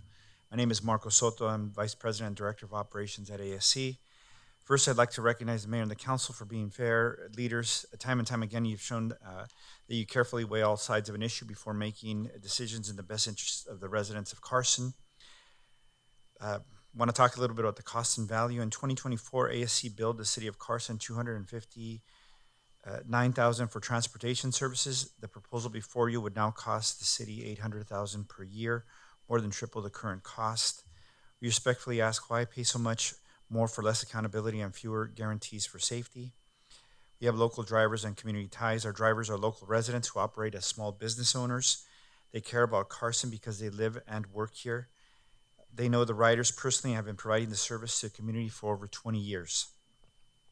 Our service quality and standards: ASC provides wheelchair accessible vehicles, a service that Uber has struggled to deliver reliably across the country. We have 87 such vehicles in our fleet. Our drivers complete live scan background checks. which means they actually get fingerprinted, undergo drug and alcohol testing, and are also enrolled in the DMV Pull Notice program. Each vehicle is equipped with a camera, ensuring accountability and safety for all passengers. Our proven record in nearly 18,000 trips so far this year, we've had only 19 complaints, a record that we're proud of. We could improve on that, but this demonstrates consistency, reliability, and real commitment to the people of Carson. There's concerns with the Uber model. Some people, seniors and people with disabilities will be required to sign an arbitration clause, limiting their rights if something goes wrong. Without clearly marked vehicles and live operators, how will the seniors know which car to board and how to book a trip if they don't have a smartphone? A recent New York Times investigation reported that Uber received hundreds of thousands of safety-related complaints over 6 years, raising questions about oversight and accountability. Mayor, council members, Carson deserves a provider that is cost-effective, safe, reliable, accessible, and accountable to the community. We respectfully request your support for this item. Thank you for your time, for your dedication and fairness. Thank you. Thank you, Mr. Soto. And our last speaker is Shafi Salizi. Shafi?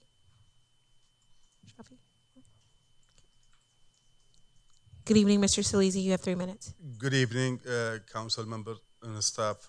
My name is Shafi Shalizi. I'm the president of the board of directors of United Checker Yellow Cab. First of all, I thank you all for giving us the opportunity for almost 3 decades working with the community of Carson, providing our services, especially for elderly people, seniors, and people with disabilities. We appreciate your support. And right now, as our director's operation, Mr. Marco went through a little details. I'm not going to take much of your time. And his support, I'm just saying that when it comes to seniors and people with disabilities and in need of riding in wheelchair vans, United Checker Cab and Yellow Cab, we have a reputation that we are proud of, and I'm sure you guys know, as I said, through last 3 decades. It's a totally different business model working with elderly people. Our drivers, they're all trained, and safety, when it comes to their safety, drivers, they go through drug test, alcohol test. They're getting annually checked by Homeland Security, background check. And we also have special handling and sensitivity training classes for them every year they have to attend. We take this matter very serious, and we are hoping that you continue your support with United Checker and Yellow Cab. Give us the opportunity, as our drivers, most of them, they are members of the community. They are living in Carson and surrounding cities. They're always here, and we would love to continue. I'm asking for your support to consider us for the transportation with the Dial-A-Ride program again. Thank you. Thank you. Thank you. That concludes the public comment, Mr. Mayor Pro Tem. Thank you. Mayor Pro Tem? I had a couple of questions that I did want to ask to the city ask manager. after you. One question was, why wasn't both of the, I guess, proposals part of this package so that we could actually look at the difference between the two? And then what was the rating sheets and how was that done? Sure, thank you. Just to give a more concise response, I'm going to have our Assistant City Manager, Dr. Robert Lennox, just give you an update, and then it'll be preceded. Oh, something's going crazy. I'll be preceded by Mr. Whitaker to follow up if need be. Okay. Yeah, thank you. Mayor Pro Tem, the typical process when we bring forward a contract award recommendation to council related to services on this type of RFP is to provide a summary of the evaluation categories, not necessarily the full proposals of each, because it is not technically a lowest bidder selection option. The council does have the opportunity to make a selection based off of any combination of the categories. Staff is merely providing a recommendation based off of the aggregate of all categories. So it has not been the city's standard practice to bring forward full bid packages for council to review. And pricing typically has been reserved for a low bidder contract award consideration. Usually those are ideal for capital projects, not necessarily services. So the service RFP process don't have to be the lowest bidder. It could be the most responsive bidder in regards to the lowest bidder. That is correct. And we don't get the scoring sheets to see how they were scored, or that's something that's in-house? The summary of the score sheets are actually part of the attachment on the item. The individual scores sheets that are from each evaluator are not typically attached to the items that we bring forward. Oh, okay. And is anybody here from Uber? They are here? Okay, can they come up and what are they going to do different than what we currently have in place? So yes, I think that's a good question. The question was, what is Uber going to do differently than what we have in place? Did you want to have Uber, Mr. Whitaker, with that presentation? Or, okay, so if, I don't know, if Uber representative would like to come forward, they can explain better than staff trying to capture what that is that you're asking, Mr. Mayor Pro Tem. Good evening, Mayor Pro Tem, members of the City Council, residents, and city staff. Chris Margaronis with Uber Transit. I used to work at LA Metro, and I'm a former South Bay resident. So Uber provides its driver network to cities and transit agencies across the country. We have over 100 active programs going on with transit agencies and cities where thousands of riders use our service every day. 1 million trips every minute occur on Uber, and 99.9998 of them occur without incident. Uber has a driver supply in the city of Carson that would result in an average ETA, estimated time of arrival, for your riders of 7 minutes.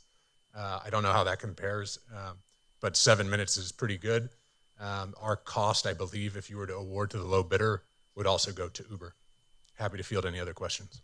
My other question, my residents are coming and asking me questions in regards to disabled individuals and how are disabled individuals being accommodated for pickup and locations. Yes, absolutely. So wheelchair accessible vehicles are required as part of any program under federal regulation. We have wheelchair accessible vehicles on our platform. We also contract with other companies. We actually have a partnership with Yellow Cab where we overflow in LA and in Carson to Yellow Cab as we speak. Back up, I don't want to cut you off. You said you have an agreement with Yellow Cab? Yep. They receive rides in the Uber app. So if you go to the Uber app right now, you can pull up taxi and we send them rides. So Carson residents, if they wanted to choose to take Yellow Cab for this program, they could actually choose that as an option. Oh, that's something I didn't know about. The reason why I'm asking is because back when I was the director of community services, we had both. It was a program that we had the Yellow Cab and we had Uber working hand in hand, and we had two contracts working. So I'm just trying to figure out what happened between. You're saying the dollarized application was not the same as the Uber proposal? Was that what happened, or?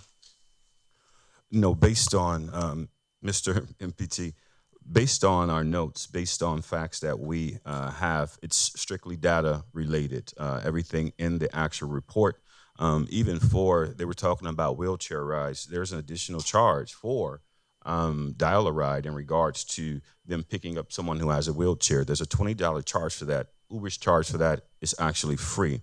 If you'd like, I can go through some of the pros and cons of both companies to address some of these issues that we're discussing here. The major ones, because my biggest concern is my seniors and understanding that they have to have accessibility and being able to get in and out of vehicles. I didn't know that you saying that you have an agreement that you work with Yellow Cab Yep. in service if a person contacts Uber. And I guess the other technical part of it is that some of my seniors are not savvy and don't have that capability of doing the app on their phone to get a car. So how does that work as opposed to a telephone call? Understood, Mayor Pro Tem. So those residents can just call a phone number. They will get a call center, either in English or Spanish, or two of the languages that are provided. I think On the app, there are 19 languages included, including Tagalog. But for the call center, the riders call, a person on the other side will dispatch them a vehicle to their address. The average wait time on the call center is about 2 minutes. And then the average ETA, as I mentioned, for a vehicle to get to anywhere within Carson is about 7 minutes. So conceivably, a rider could make a phone call, wait 2 minutes, talk to the dispatcher, let's call that 4 minutes, and then the ride would be there 7 minutes later. So you're talking about less than 20 minutes almost in every single case a rider would have a ride. And they don't need the Uber app, importantly. Okay. Through the city manager, through your staff, I guess, the pros and cons? Sure. Yes, I believe we're going to place it on the screen while Mr. Whitaker, our Community Services Director, will kind of read through those so that way the public can see that, as well as it can be orated for those that may have difficulty seeing. It's coming up here on the slide here, is available now. So thank you. Thank you, Mr. City Manager. We have had a number of issues and complaints from the constituents for Human Services, where most of our seniors and the programming that we have here in the city of Carson. As you know, I have been in the city for a long time. I was the Human Services Manager. I worked at the community center where we had the senior programming. I remember many nights actually giving seniors rides home because Yellow Cab never came or they canceled their rides. I have a comparison in regards to the two sides, and I just want to give some brief information in regards to booking. App or phone call to directly book. The availability for Uber is 24/7. For booking phone call to dispatch operator, availability for Yellow Cab is 24/7, it states, but generally unavailable after 6 p.m. Unfortunately, last night, Miss Frankie Stewart works at the community center. She had a ride that was supposed to pick her up after she returned from work. Our superintendent had to give her a ride.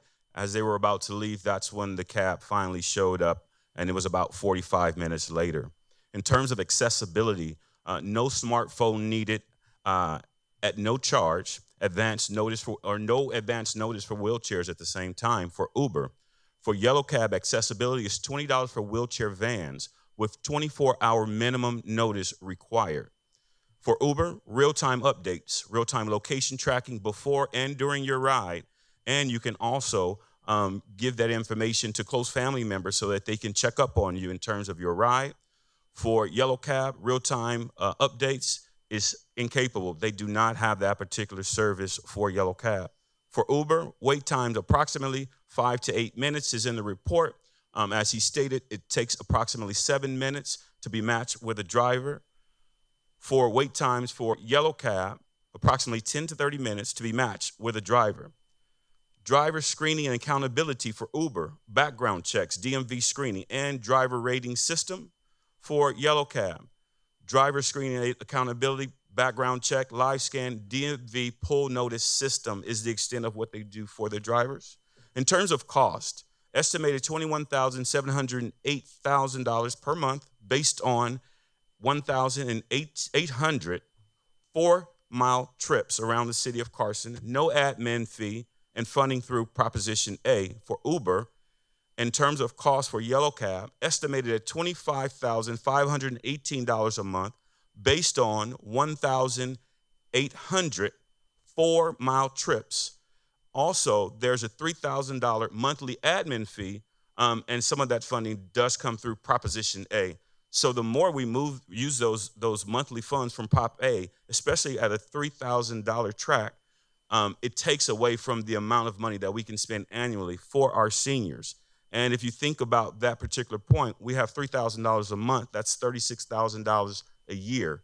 And it is a very, very high price to pay in regards to the big difference between the two groups. One thing that I also wanted to say is that we have received data from Yellow Cab, and our our recreation program manager, Jason, Joe has compiled a lot of this information in regards to the total rides. So starting just from January, just giving the dates for January of 2025 for this year, they took 1,606 rides. 1,151 of those rides were on time at 72%. 21 plus minutes or more, 455 rides were late, which is 28%. 21 to 30 minutes of those were 392. 31 to 45 minutes was 46, and 46 minutes late was 17 rides, and that is for a 1 month period. In addition, we have had many complaints in regards to our seniors. I have some who have missed their dialysis appointment. I have some that were stranded at their dialysis appointment. I had one lady who was here, who was at her dialysis appointment, did not get picked up, and she walked all the way to the community center so she could make sure that her card was paid for and to give her complaint in regards to the issue that she had that particular day. And we asked the lady, well, why didn't you just call us? She said, well, I was walking. I walked so far that my battery died. So we've had multiple problems and issues over the past year with Yellow Cab, and it hasn't gone unnoticed. My staff has been extremely diligent. Each complaint that we've had, we have sent this information directly to Yellow Cab. I even have emails to show from some of the Yellow Cab members discussing some of the issues that we have had. I don't think it's really necessary to go over these personal statements, but if you'd like, I can read a couple so that you can understand exactly where I am coming from. You complete? Unless there are any additional questions. Well, yes, sir, I am. I know some of my colleagues have questions, and Jim Deere, you were queued up. Yep, Jim was number one. You. Oh, okay. So my question is, this contract is for, I believe, $8 million, $4 million. If you add up the number, that's $4 million, right? If you add that over the period of time and 2 additional year extension, how does this differ when Yellow Cab billed us about $250,000 last year? Their take was $250,000 last year, $249,000 in such a way. How does that differ? That's a $400,000 increase, almost 400. Help me understand that. Yeah. Hi. Good evening, City Council. Thank you for your question. To address the cost comparison, Why did you stand up with Uber? I'm just curious. When you said it's Uber here, you stood up with him too. I didn't realize you were one of our employees. Why did you stand up with Uber? Only because the Uber representative was requested. No, they said, is anybody from Uber here? And you stood up and he stood up. So I thought you both worked for Uber. No, he stood up to get out of the way so he can get out of the aisle. Oh, okay. So traditionally, the city has budgeted about $500,000 a year for dial-a-ride services, regardless of vendor. This was simply done as a measure of having a cushion in place in case ridership spiked, which it has in some cases with our other programs, Lyft being one. $250,000 is approximately correct for this past fiscal year, and we are projecting the same approximate amount for Uber. However, in the same fashion, we are also projecting $500,000, but this time around, because more and more residents and visitors are starting to use on-demand apps such as Uber, we're budgeting an extra $300,000 as a new ceiling. I mean, you want to start out with such an exorbitant amount, like a exorbitant bump, opposed to keeping it in kind of like in the same area, or we can come back and like approve that. I mean, to start off at $800,000 a year when you just came from $250,000 a year, just that math doesn't math to me. Oh yeah, I would have to agree with you. If you had asked me that same question a year ago, I would completely understand your concern. Lyft, Sorry, once can you again, speak? is a prime example. I'm sorry, I can't. Can you speak up? You're Or- speaking low. There You gotta we speak go. the microphone up closer to your mouth. Yeah, we can hear you better. Sorry, it's been a while since I've been up here. I wanted to say that if you had asked that question about a year ago, I would have completely agreed and understood your concern. As previously mentioned, Lyft is one of our fairly new transportation service programs. We had initially started with $3,000 a month as a healthy budget at that time, just because it was a pilot project. And surprisingly, for 2, maybe even 3 years, that $3,000 budget had served us well. We stayed under that budget, and we had not come close to reaching it. However, this past year, Lyft has experienced a unexpected high in terms of demand and ridership. So currently, invoices are averaging about $10,000 to $11,000 per month. That's from $3,000 a month. So in the world, in the industry of transportation, you can predict some things, but other things you cannot, such as ridership. And it seems like industry-wide on-demand ridership, especially through smartphone apps, is a booming form, an avenue of transportation. So that is primarily why you're seeing a big difference in the ceiling, not the actual spend, because obviously we haven't started the contract yet, but we are projecting for the future. Yes, sir, and that's the amount that you're discussing is actually a not to exceed amount. We do that with many of our contracts that we have. When we have inflation, when we have different things that go up. If we utilize Uber and Lyft more, we will have to utilize more funds, and that will be beneficial to the actual seniors, because then we won't have to come back, do another report to the city council and do an amendment in regards to that. If we don't use those funds, that money just goes back into the general fund.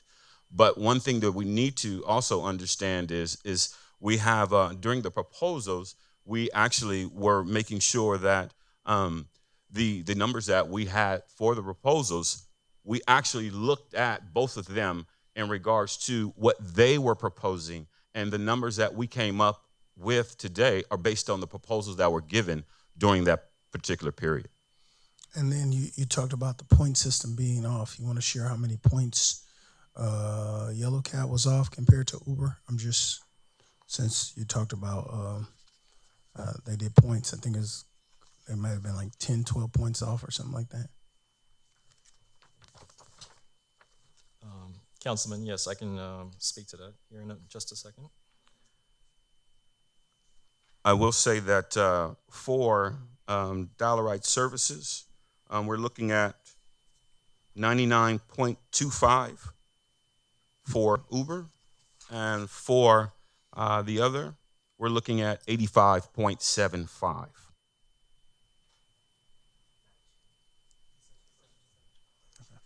Yes, 92.5 for the first. I'm sorry if you didn't understand that. The very first was 92.25. So it's not 99.25. No, it's 92.25. So I was wrong. So it's like 7 points. It's not that much. Not that much of a difference is what I'm trying to say. Right? It's about 7.5 percentage points.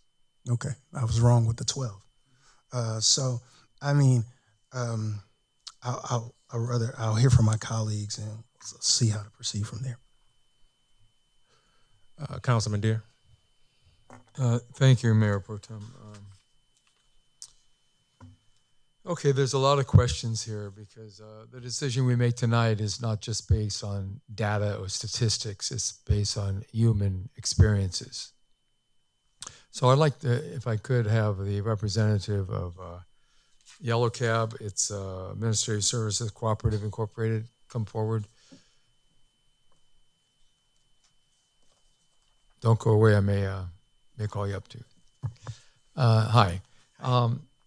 So I'm in receipt of a support statement to have the city continue services with your company, your cooperative with the Yellow Cab services. And the staff's come up with these number of complaints about being late and not even showing up. Can you address that? Yes. So I did mention we had a complaint, 18,000 trips, 19 complaints. That's and those are all documented. We receive them from the city. We follow up. Joyce Sage and our team calls and talks to the customer, and we have made mistakes. And I apologize for that. The on-time performance, the way that we measure it is, I believe it's 25 minutes if I'm correct. So that time frame that we check isn't accurately reporting how many of those are actually late to the pickup of that passenger. So if it's 25 minutes, it's not considered late based on your business model. Based on our contract with the city? With the city. I'd have to look at it right now, but so I think the measurement is we go 21 to 30, and so when we report which trips were with on time, you could see how the 25-minute mark doesn't fit into that metric that we're watching. I see. Okay. And as Councilman Hilton mentioned, the point system here, your company got 7 fewer points than the technology company, Uber. And so 85 versus 92 is not 7% difference, it's closer to 5% difference.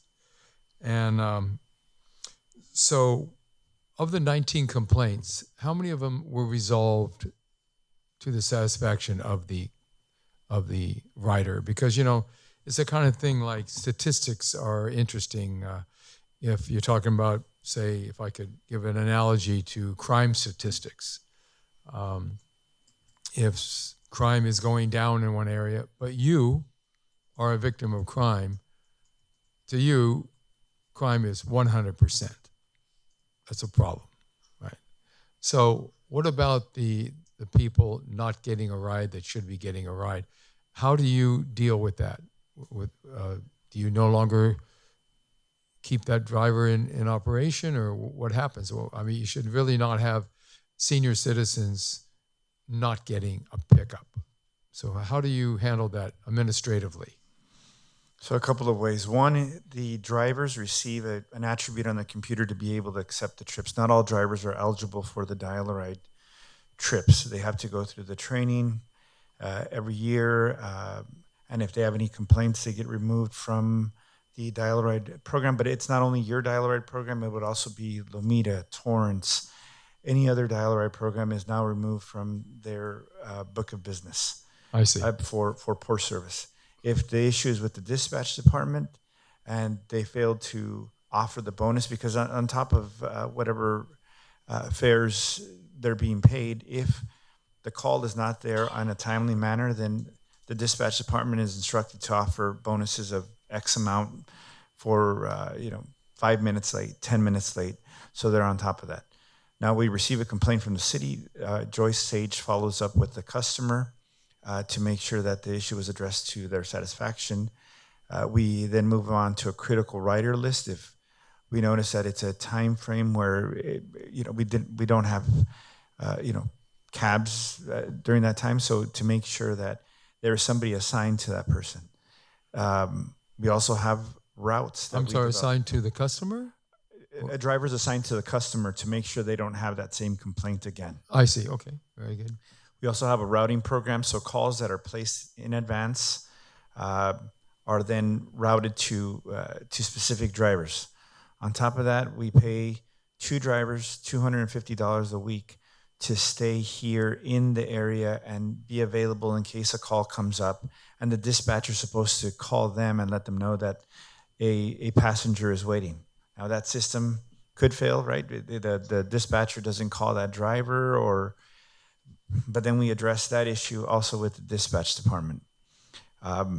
Look, one complaint for every 1,000, not great, right? But we can improve on that, and we definitely want to make sure that the customers are safe. I do want to address something, if I can, how this comparison isn't very accurate. Your driver screening, you say background check, but it doesn't say anything about a fingerprint background check. DMV screening, is it the DMV pull notice program? No, they're not in the DMV pull notice program. That we don't have service after 6. We're a 24/7 operation. The wheelchair accessibility.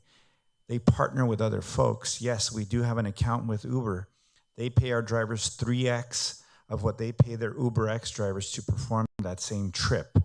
So that's what would be happening here. They do not pay enough to cover the wheelchair trips because that's a costly vehicle. This gentleman here has a brand new wheelchair accessible van that was, $88,000. MPT. They I don't think this is in response to a question. Yeah. Oh, sorry. Right. This isn't Okay, a public hearing. thank you, Ben. Thank you. That's my question. Please explain the difference. Yeah, okay. So, yeah, the wheelchair accessibility, just pull out your phone and try to book one right now. You'll see that you can't get one. They would have to partner with somebody else. They don't have that fleet of vehicles. We have 87 of those, and 53 of those are 2023 or newer Toyota Sienna hybrid wheelchair accessible vehicles. It's a big part of our business. The retail customer is pretty much gone. We do medical transportation. We do a lot of dial-a-ride work. We're in 22 cities through LA County. How an evaluation can come back with a higher score on the other side without having the experience that we have with a quarter of the cities under our belt, I really don't understand. Well, it's who does the evaluation. Okay, what about how many of your customers are repeat customers, kind of a regular driver and a regular customer where they actually know each other? Because I've used Lyft and Uber in various places in the country and actually never got the same driver. But I don't use it on a regular basis at the same time, at the same day of the month and an hour of the day. So what percentage would you estimate? You probably don't have this exact number, but a ballpark figure. How many of your Carson residents are regular customers that need that ride, like basically the same day every month to the same location? Oh, It's a hard question. I would give the wrong answer. We have a lot of scheduled trips. I could tell you that our local fleet, United Checker Cab, we have 109 vehicles right now on the road. And there are people that are here locally. They live, San Pedro, Carson, Gardena, very close by. I see. And then the presenter from Uber said that they would contract with Yellow Cab to supply wheelchair accessible vehicles when needed. Is it your company that they would be asking to help them fulfill their contract with the city? We don't have such an agreement. They don't pay enough for the wheelchair trips. So they don't pay enough to have the wheelchair trips covered. That's a no? No, we do not partner with them on the wheelchair accessible vehicles. We partner with them on the UberX trips that come through our platform because they have a high turnover of drivers, and so we provide that extra supply for them. Okay. And they pay our drivers 3x of what they pay their UberX drivers. So your drivers are pretty much the same driver. They stay with you for years and years. So we're cooperative. So the drivers own a stake in the business. They're the ones that they own that share with that vehicle number. We as staff make policy recommendations, but they're the decision makers. They elect their own board of directors, and they stay on and they own a piece of the business. I see. Okay, very good. That's all the questions I have at the moment. I may have other questions as information comes forward. Thank you. Arlene, you were up and you dropped off. You're back up again. Councilwoman. Yes, thank you. Thank you, Yellow Cab, for your 30 years of service. So I heard a lot of information here. I just want to reiterate some here. For the wheelchair access, is there a $20 fee for that wheelchair access transportation? That is a cost to the city, not passed on to the customer. So the wheelchair service, the way that it works, and I have to check it. I'm sorry, my brain is blanking on that one, but it's the driver has to go to the person's house, many times go to the door, help with the wheelchair, bring down the ramp, load the vehicle, put all the straps in the car, and then the same process when they drop them off. So additional compensations like the flag drop to do that. We have, I think, a $25 flag drop in PV for their program. So it's 25 for the drop? In PV. In Palos Verdes? Yeah, PV. Okay. I forgot what it is here. It could be that it's $20, but that's not passed on to the customer. Okay, Yes. so the answer is yes. Yes. Okay. The other, let me see here.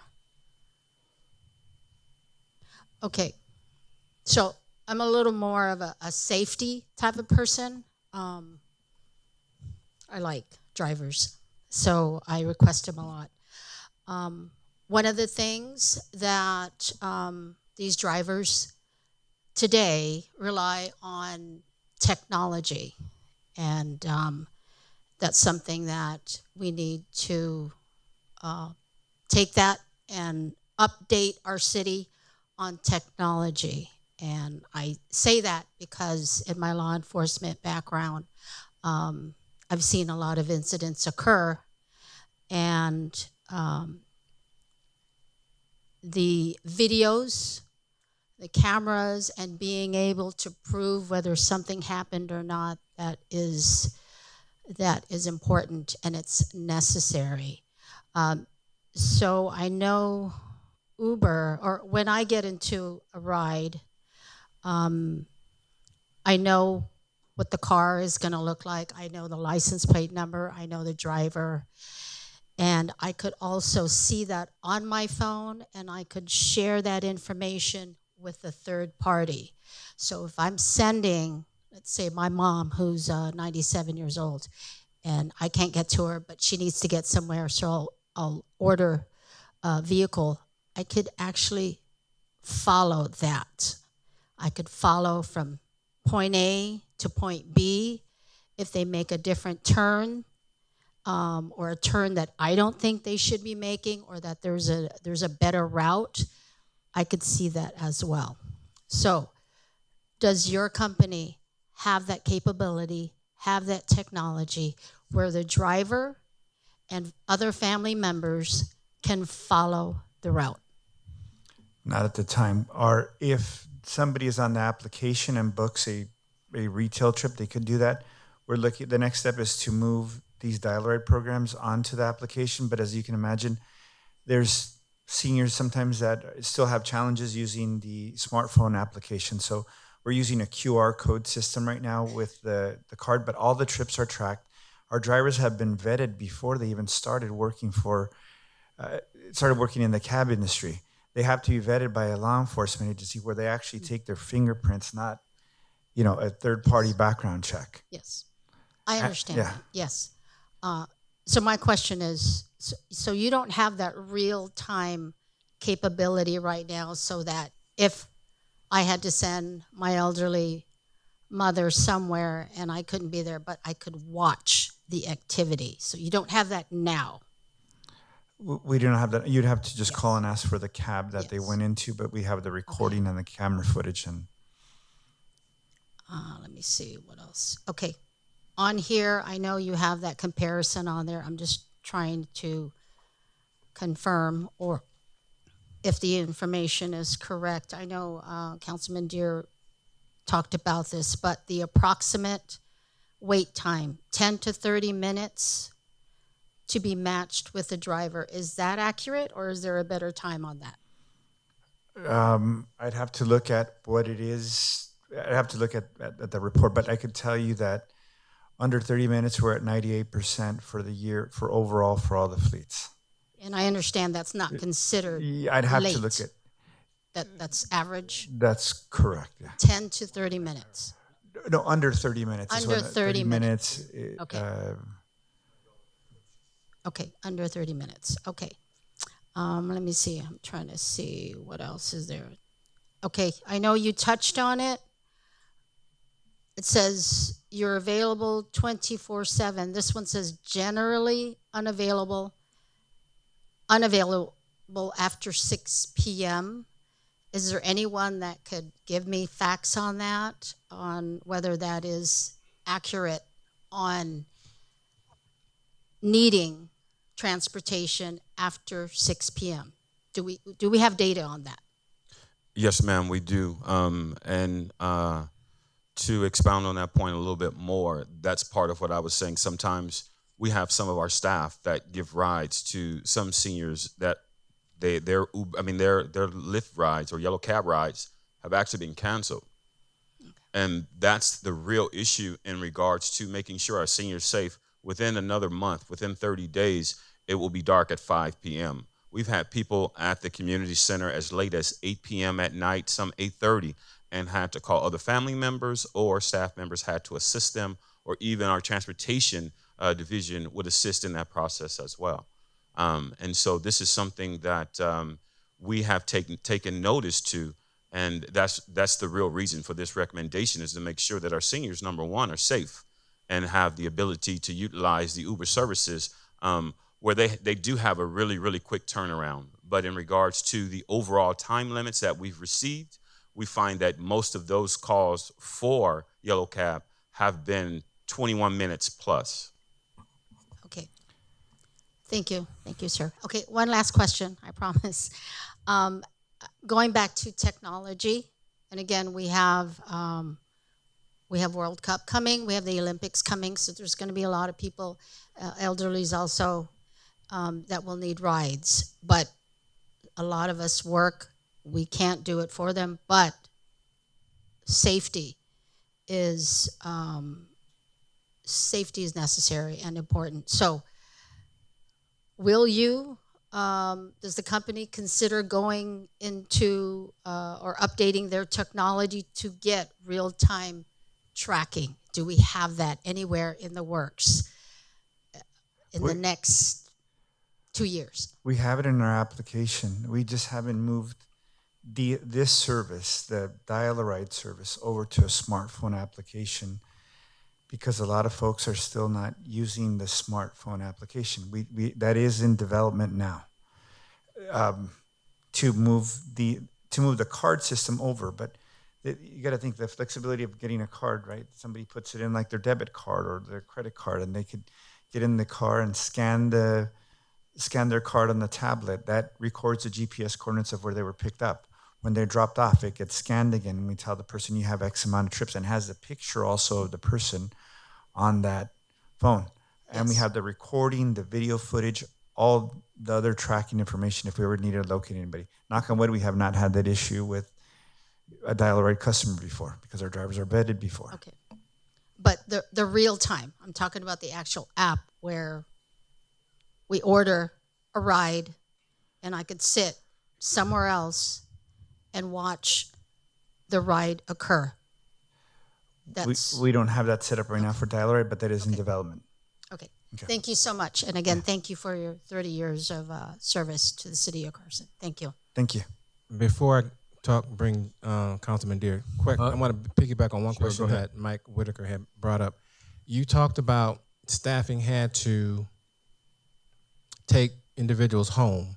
Were those reported back to Yellow Cab? Because he's saying 19, but it seems you guys are saying it's being more frequent, and I don't think they have that same number that you guys are saying. Yes, sir. That number, there were many of them where they just canceled some of those rides also, where they took so long. So we had one that was supposed to be there at 6. They told them, they got in contact with them and told them they would be there in 30 minutes. At 6:30, they still had no ride. It went to 7. That's when someone gave the woman a ride home, and she actually canceled. So I'm not sure that they are including all that information. One major point that I would like for everyone to know is the data and the information that I'm providing today has come from our recreation program manager.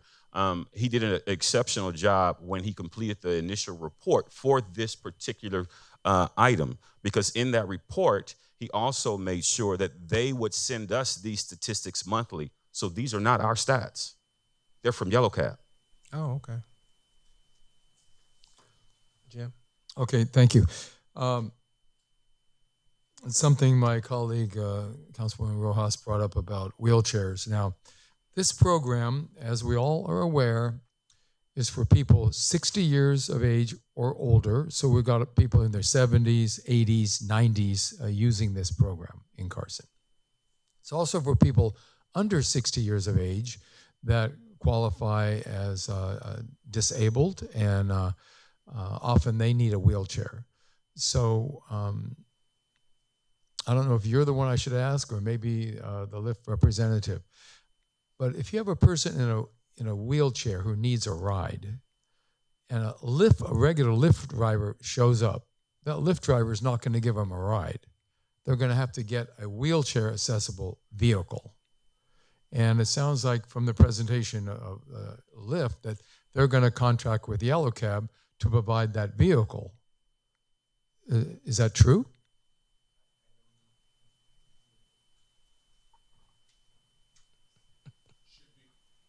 It's not on.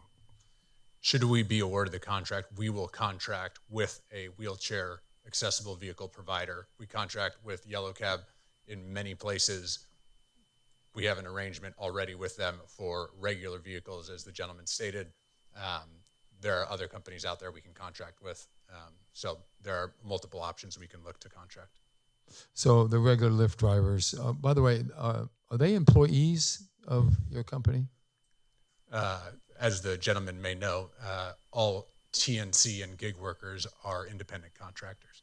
I see. So I believe, and they are also residents of the city of Carson, right? So these Uber drivers also reside in the city of Carson. They're all over Southern California and in your city. So it's not to say that there are no Uber drivers who would work on this program who don't reside here and bring economic benefit. Yeah, I know some of them. They're my neighbors. Yeah. Very good. Okay, so it would be a special driver with a special vehicle who actually would get out of the vehicle, go to the house, and maybe assist the person from their front door to the vehicle. There are federal requirements that ADA mandate, requirements. correct, that mandate that these style programs have wheelchair accessible vehicles provided. We will coordinate with the city to make sure that these happen in compliance with federal law.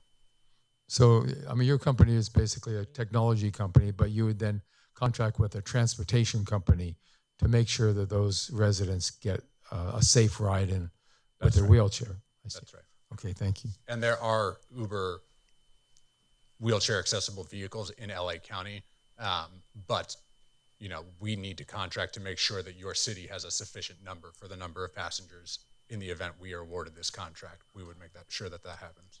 I see.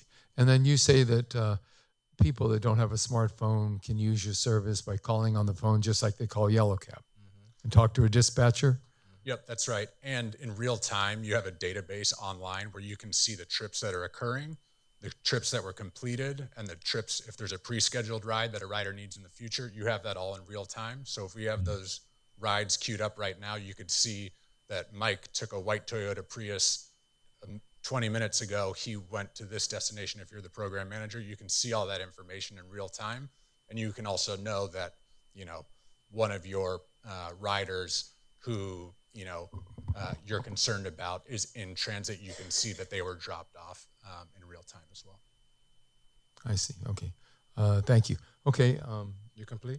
Yeah, I'm ready. I'm complete at this moment. Okay, one more. Councilman Hilton. What if your ridership surges?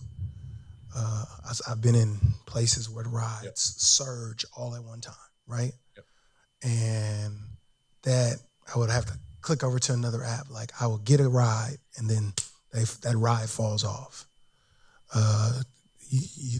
Or somebody be like, well, I don't want to go to that place today. That ain't enough money. Because the gig workers are out to make the money.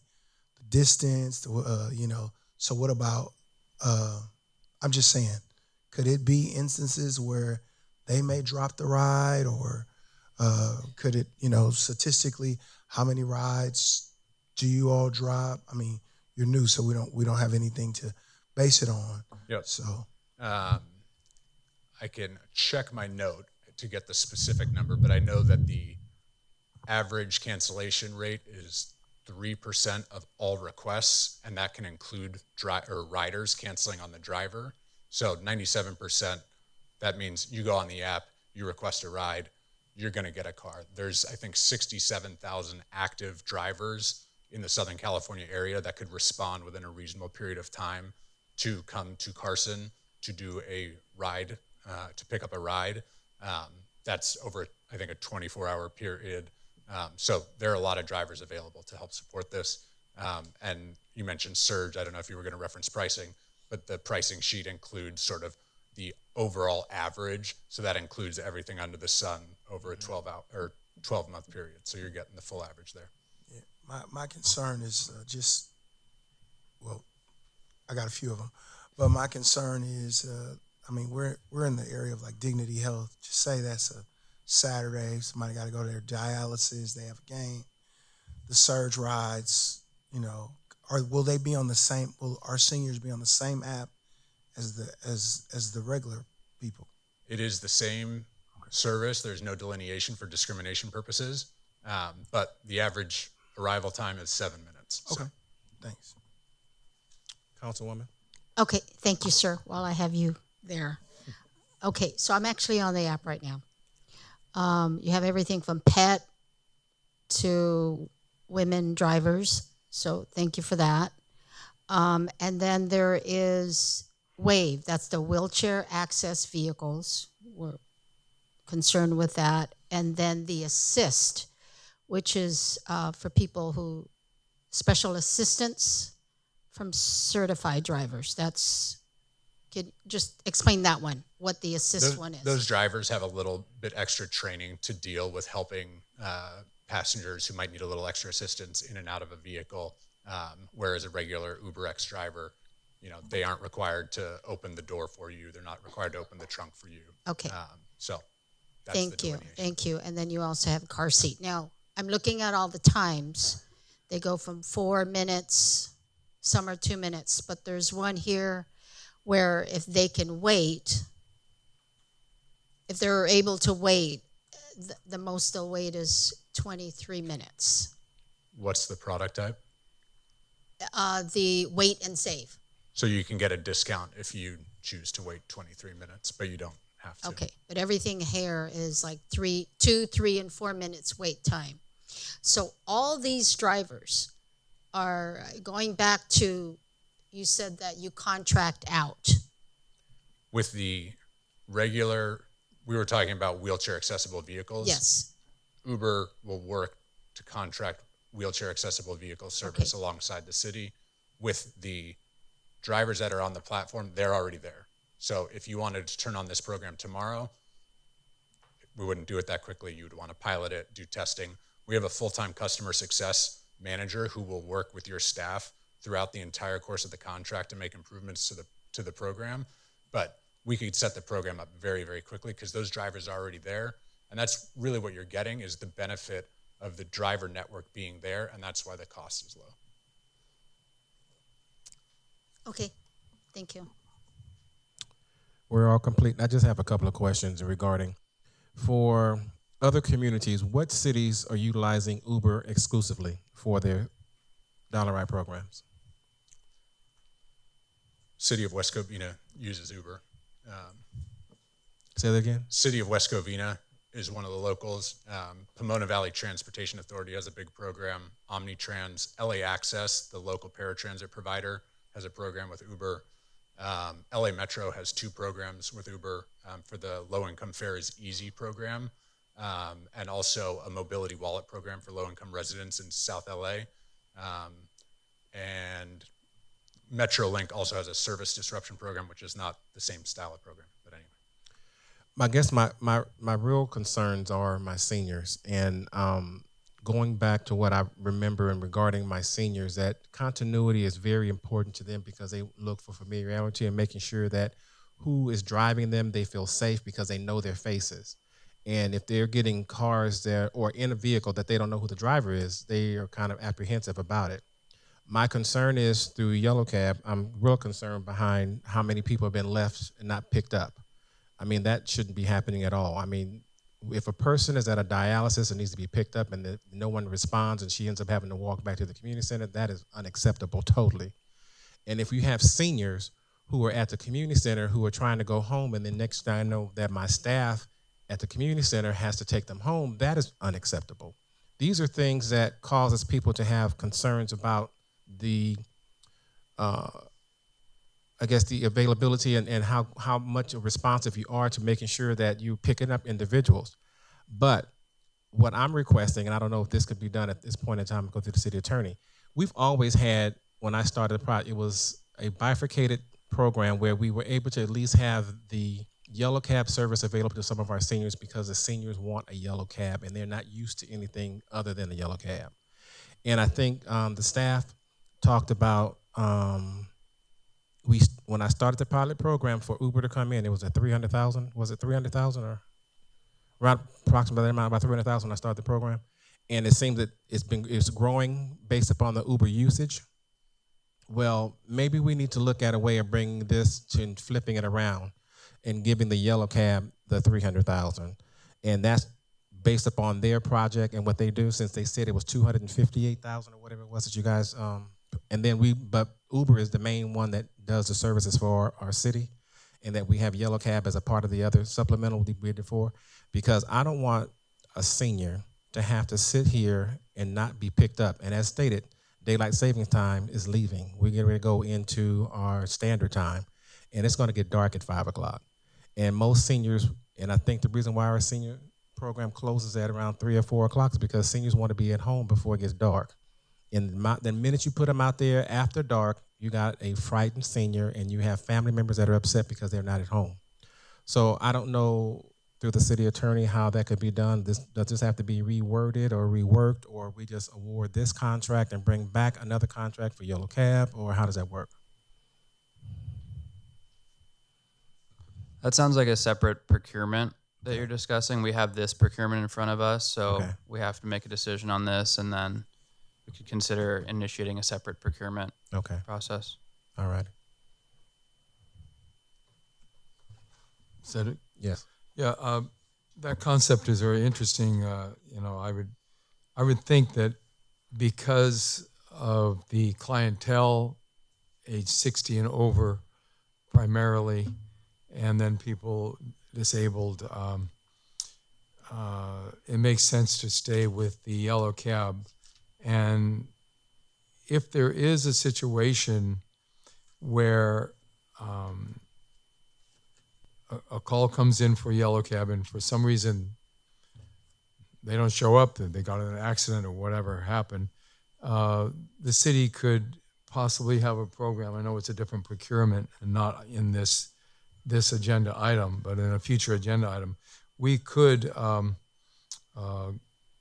go to Uber, no offense, or Lyft, you know, to get that resident of Carson a ride to where they need to go. And the city could have a program which wouldn't be utilized very often. I mean, very rarely it would be utilized, but it would be available to make sure that resident gets a ride. Because my inclination is, because so many senior citizens have written us letters, and I have some letters that are emailed to me from relatives of seniors. The council members have received letters from seniors. They want to keep yellow cab as their service because they're used to it. They know the drivers. They're comfortable. They feel safe, and that's who we represent. The council members, we represent the residents.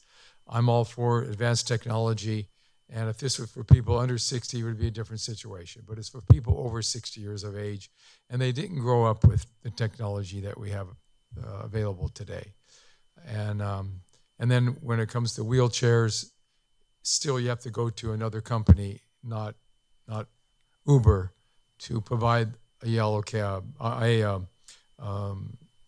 van that's designed for a wheelchair.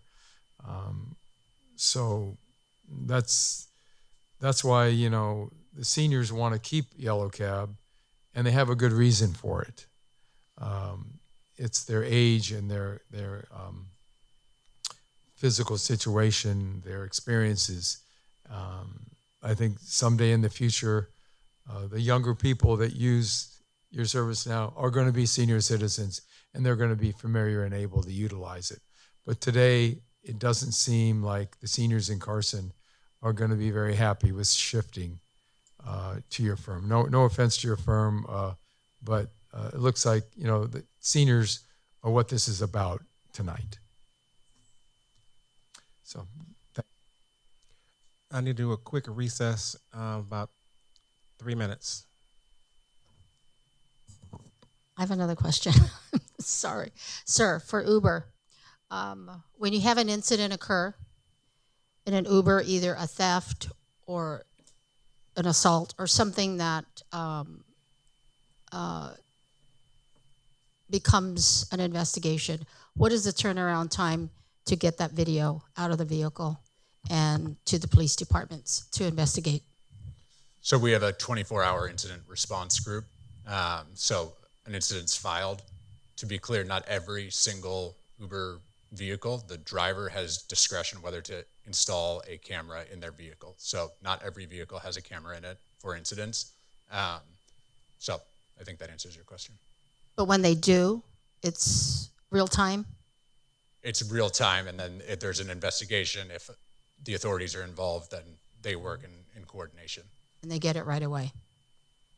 I don't know the delay between, you know, formal law, what they have to do, but they work directly with police enforcement.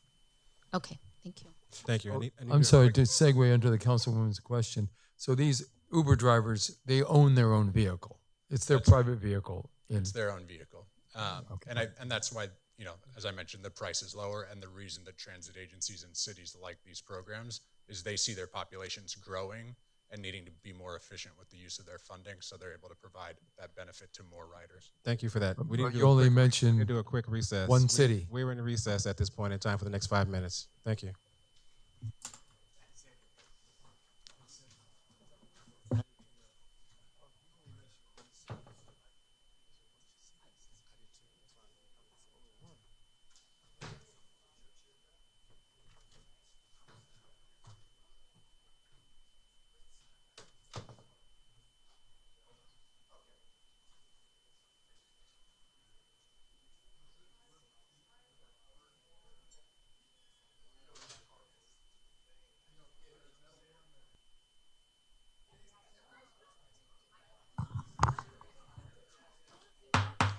Reconvening the city council meeting.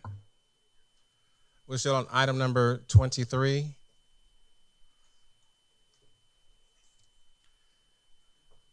And at this point, we have before us an item to consider awarding and approval a contract service agreement with Uber Technologies, Inc. for the Dollar Ride services.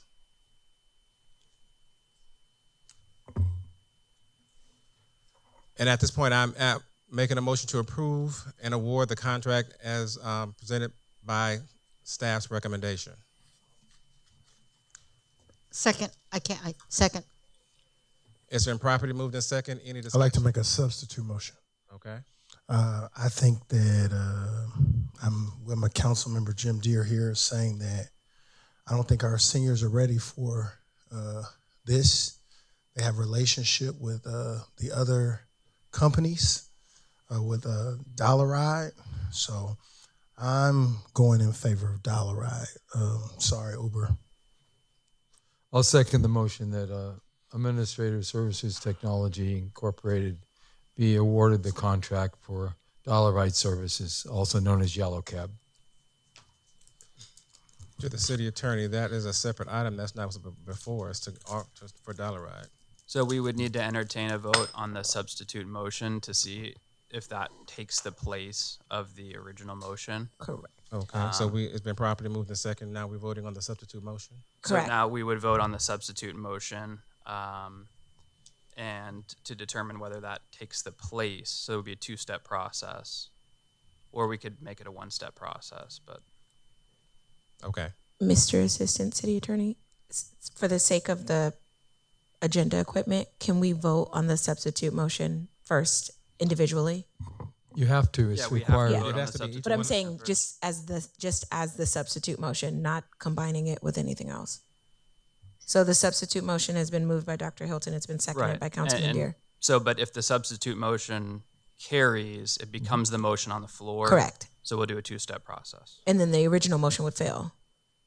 Well, the original Would be- motion If it would passes, be replaced. it has to Yeah, pass it's been first. okay. The initial vote would be, the initial motion would be replaced, and then there would be, that the substitute motion would become the motion. So the Right. initial vote is to determine whether the substitute motion becomes the motion. Yeah, that's fine. I'm sorry, I shouldn't have said that out loud. I have to click fail on here, but just vote, please.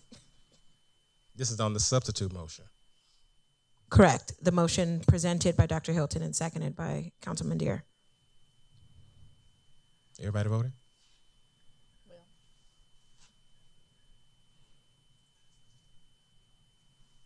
Who didn't vote? Councilman Deere. There's no voting on the screen. It should It only be reads- everyone else. It only, well, take a look.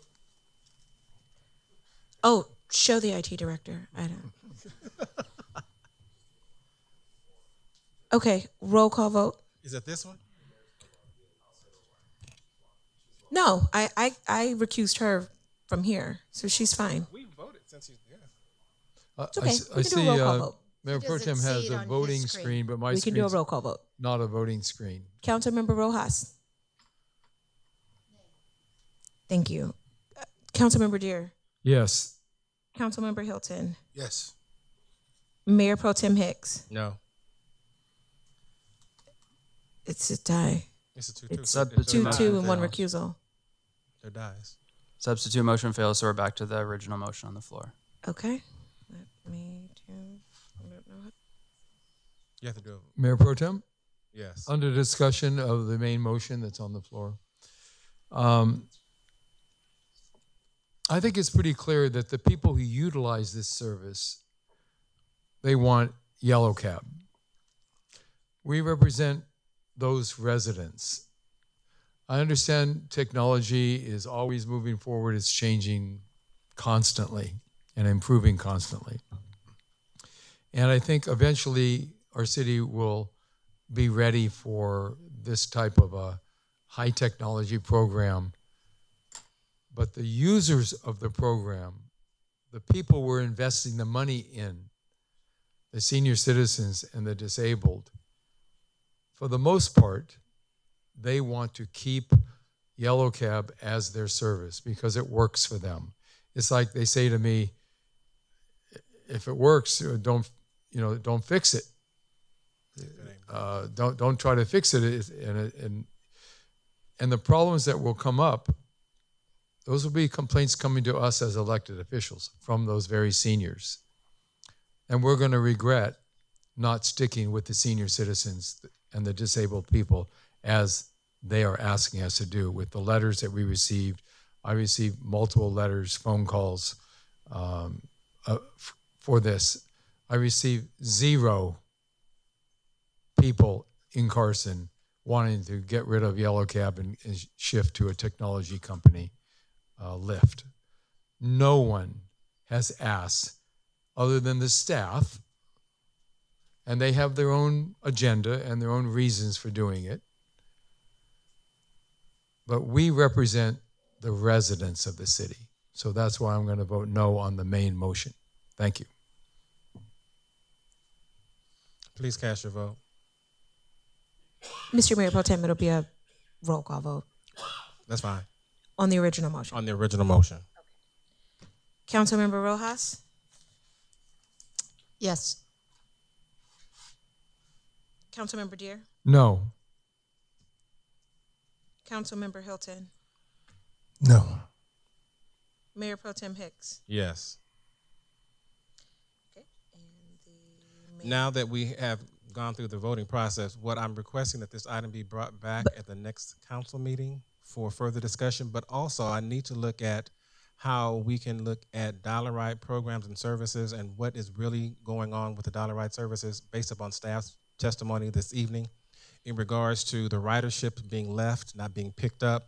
What are the complaints that we truly have? I know that Yellow Cab came and told us that they had only 19 complaints that they have registered, but I'm hearing from my staff there's more than the 19 complaints. And I know that my colleagues are in support of Yellow Cab, which I have nothing against Yellow Cab.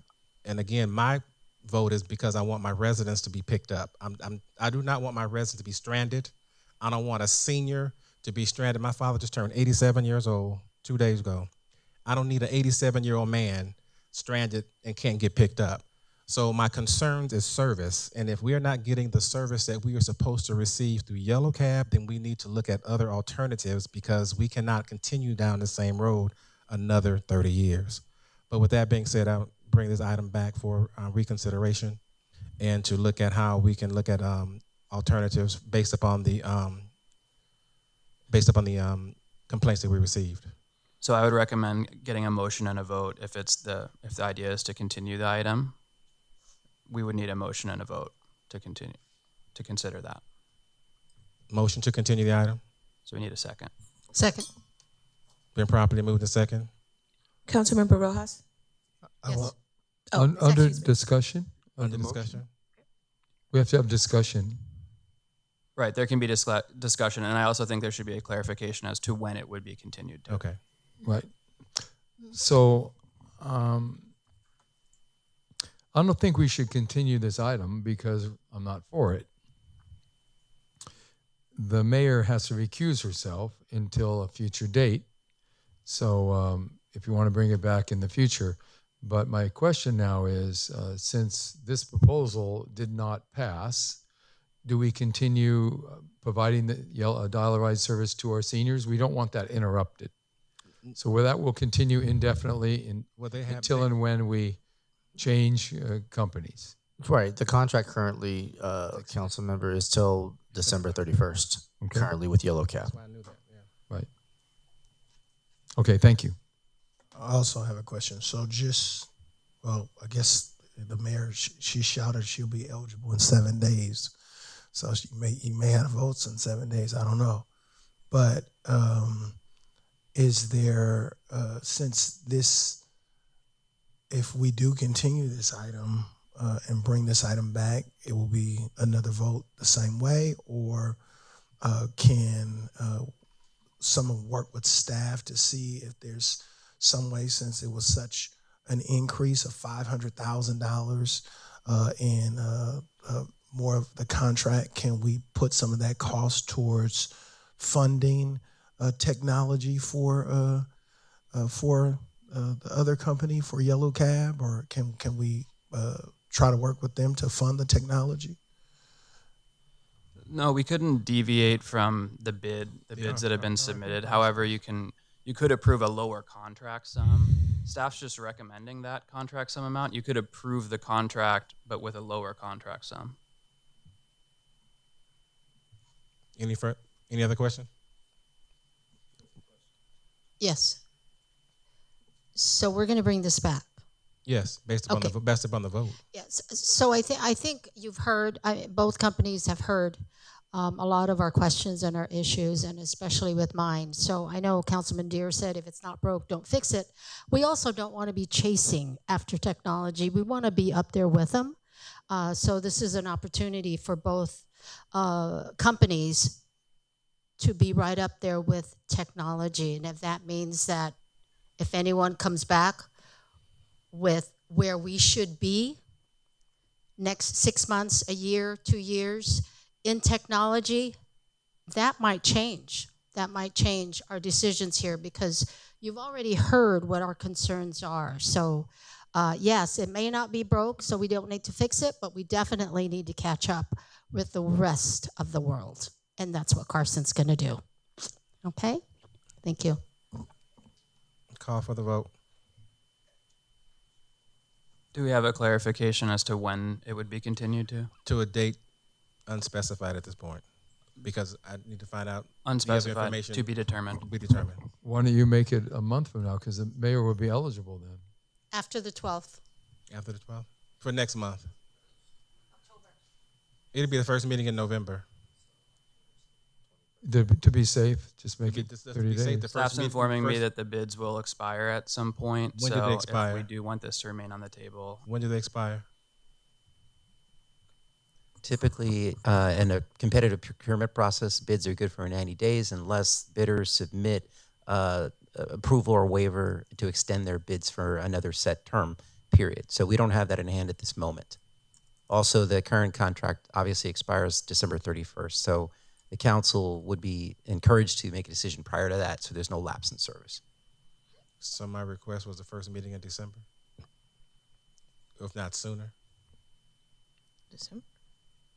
You can Yeah, that's what I'm name saying. it in your motion. I'm saying the first council meeting in November or sooner, depending upon, based upon all the questions that have been asked. Okay.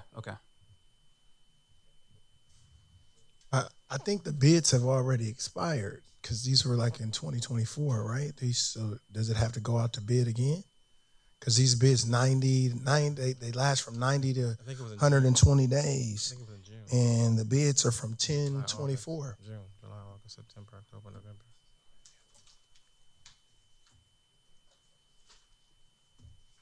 I think the distinction is because it's an RFP, not a lowest bidder situation. There is some flexibility in that. So typically, our bid process would be a 90-day validity of those bids. So I want an opinion on that because it's expired. Because these are from 10/24. Mm-hmm. Yep, they're If expired. they're expired, then we have to go back out to rebid. Yeah, start all over again. We will get clarification. So that will be within November 1st or sooner. The first council meeting in November. I think November 1st or sooner would be fine, honestly, because we have an RFP process here. It's not a formal competitive bidding. Okay. I'm not aware of a specific bid expiration deadline, but we can look into that and check. Thank you. Okay. Now we need just to get to that point. We need to go to the actual vote on the item. Madam Clerk. You have to vote on the motion to continue the item. Madam Clerk. Yes, I'm just waiting to. Waiting on Madam Clerk. That's all. Councilmember Rojas. Yes. Councilmember Deere. No. Councilmember Hilton. Guess I gotta go no too. Mayor Pro Tem Hicks. Yes. And the mayor is absent, so it is. Motion fails. So the motion fails. Again. So next item on the agenda.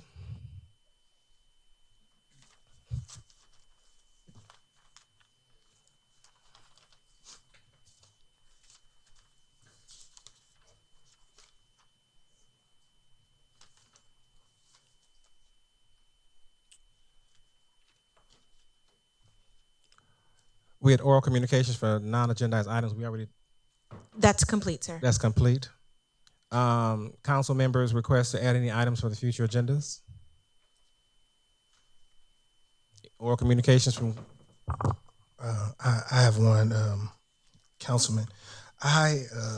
We've been talking about the light at Central University, but I've also been approached about these cameras that we are supposed to have in the community that have been supposed to roll out. The Beezer family, every time I see them, they say, "Where's them cameras y'all been promising us?" So we need an update on the cameras expeditiously. So, Councilman Hilton, I think when we said cameras, I think what's being confused is there's the license plate readers and then there's the 24-hour surveillance cameras. That will be instituted and occupied as well as monitored once our fiber network project comes into play, because it has to run off of fiber in order to be, one, reliable, two, without having to be worrying about weather, things of that nature, spotty service if it's Wi-Fi. So that camera project is really more later down the line once we get fiber in. The cameras that we make reference to are the additional license plate readers that we put into the city on the entrances. Those, I think we are up to about 170 of them now, license plate readers. The cameras that we have currently are all in the parks. So in our parks, we do have full camera access that is providing surveillance footage and whatnot, and that runs 24 hours. But those are only in our parks. We don't have those in the city yet. We wouldn't be able to have those cameras on the streets be able to receive the information, hold the information, because it has to go through a data center. And so there's agreements that have to be made with LASD, the sheriffs, And so there's some complications with that because it's county. So there's been some difficulty, which is why we're moving to the fiber network project. So that way we can control that piece, because we don't have control over that information. If we put cameras up and record it, it has to go through sheriffs, and they have to get approval through the county, and the county doesn't approve it that way. So that's why we pivoted. Do you know how long that's going to take us? Because some residents believe it's already supposed to be done. No, sir. This is something, it will probably be, I would say, our first, in about a year, we anticipate the first fiber line to be activated. That's for phase 1. That will go down, I believe, Avalon to about Dignity Health, close to that. And so that would probably be the end of next year, if at least, and that would only be for Avalon, because and some of Carson Street. So that is part of phase 1. Okay. But overall in the city, I would hate to, I don't really want to give a time frame on that piece, but I can tell you Avalon and Carson Street should be done by the end of the year. Thank you. Of next year, sorry. You complete? Councilman Deere? You have any? No. Nothing? I just have a couple of announcements. I'm having a town hall meeting on October the 16th at 6:30 at Anderson Park. October the 16th, Anderson Park, 6:30 town hall meeting. On October the 10th, the annual food giveaway over at Dolphin Park. It'll be from 9 until 11 at Dolphin Park on Friday, October the 10th. Please come out and get your fresh fruits and vegetables on October the 10th. And on October the 22nd, I think our Vice Chair of the Veterans Affairs Commission talked about it. We're doing our Carson's Veterans and Community Resource Fair at the Carson Community Center in conjunction with our Veterans Affairs Commission, U.S. Vets, along with IBEW, Carpenters Union, and the South Bay WIB. We're putting this on to get information to our veterans to know about housing, learn about employment, other services that's available to all of our veterans. None of our veterans should be homeless to be on the streets. So come out to October the 22nd over at the Carson Event Center from 9 until 1. Again, the Carson's Veterans Community Resource Fair. And I look forward to being out there. Bring your veterans, bring your family members, and if you know of a vet, let them know about this event, as getting more information about how they can get services. Along with the Long Beach VA is going to be there as well. Just glad to have this program in the city of Carson for the first time. We've never really had a resource fair for our veterans, so this will be a first in its entirety, along with me and Mayor Little Davis Holmes. Councilman Hilton? Yes, I failed to give my report. I had the privilege of attending the 54th Annual Legislative Conference of the Congressional Black Caucus in Washington, D.C. from September 24th through the 28th. And during this week, I met with leaders, including Congresswoman Maxine Waters, Congresswoman Sidney Kamlager, and gained a deeper understanding of how federal programs, policymaking, and budget decisions, especially the threat of a shutdown, which they're saying that we could shut down, could affect families and our seniors in our city. In addition to this high-level dialogue, I participated in several workshops and panels and breakout sessions, some on pressing issues, and just look forward to bringing that back to Carson. Thank you. Thank you. Memorial adjournments? Oh, one other thing under announcements. I'm looking forward to the Jazz Festival this weekend. I encourage all Carson residents to attend. It's high-quality entertainment, and it's free. I think we're one of the very few cities that still have a free jazz concert and jazz festival, so take advantage of that. I know people from other cities are coming to Carson because of that and helping put us on the map. But Carson residents should really be aware of it, and the music is really high quality, and it's a really nice environment. Having said that, I also want to ask staff about a number of phone calls I've been getting now about coyotes again. So in the past, we had public safety representatives come out. I'd like to be able to get some type of meeting, especially where the coyotes are most active. We're getting reports of them attacking and unfortunately killing cats and dogs, pets of our residents. So I'd like to speak to the staff about how we can address it. We dealt with this a few years ago, and we hired a trapper. And you're not allowed to kill coyotes, but you are allowed to trap them. As long as you have a professional trapper, it would make sense, and maybe relocate them within the fish and game allowed area. Yes, sir. So just as a FYI, we actually have a coyote catcher on retainer. So if we could just get the information location, then we can provide that to public safety, and they will see to it that that's addressed. The most recent death of a cat was on Dolores Street between 220th and Palm Court. So between 220th and 223rd, in that vicinity. I actually met with a constituent today about that sad situation, losing their pet. Sure. Thank you, sir. We'll definitely have staff look into that in the area. Thank you. And advise the catcher. We'll be in touch. And Brian Legaspi, my council aide, will be liaison for that as well. Okay, great. And then, Brian, you can talk to Caitlin, our public safety manager. She's well informed. She's back there. So she's right there on the job. Thank you very much. Thank you, Mayor Pro Tem. Thank you. Memorial adjournment. Thank you, Mr. Mayor Pro Tem. These are the names that I received: Jean Ray Smith, Paul Phillip, Alva Jean Brannon, Betty A. Taylor Chalman. Any colleagues have anyone to add or no? Bishop? I'm not sure if our planning manager, mother's on that list. Yes. She is? Okay. Alva Jean Brannon. I just want to make sure.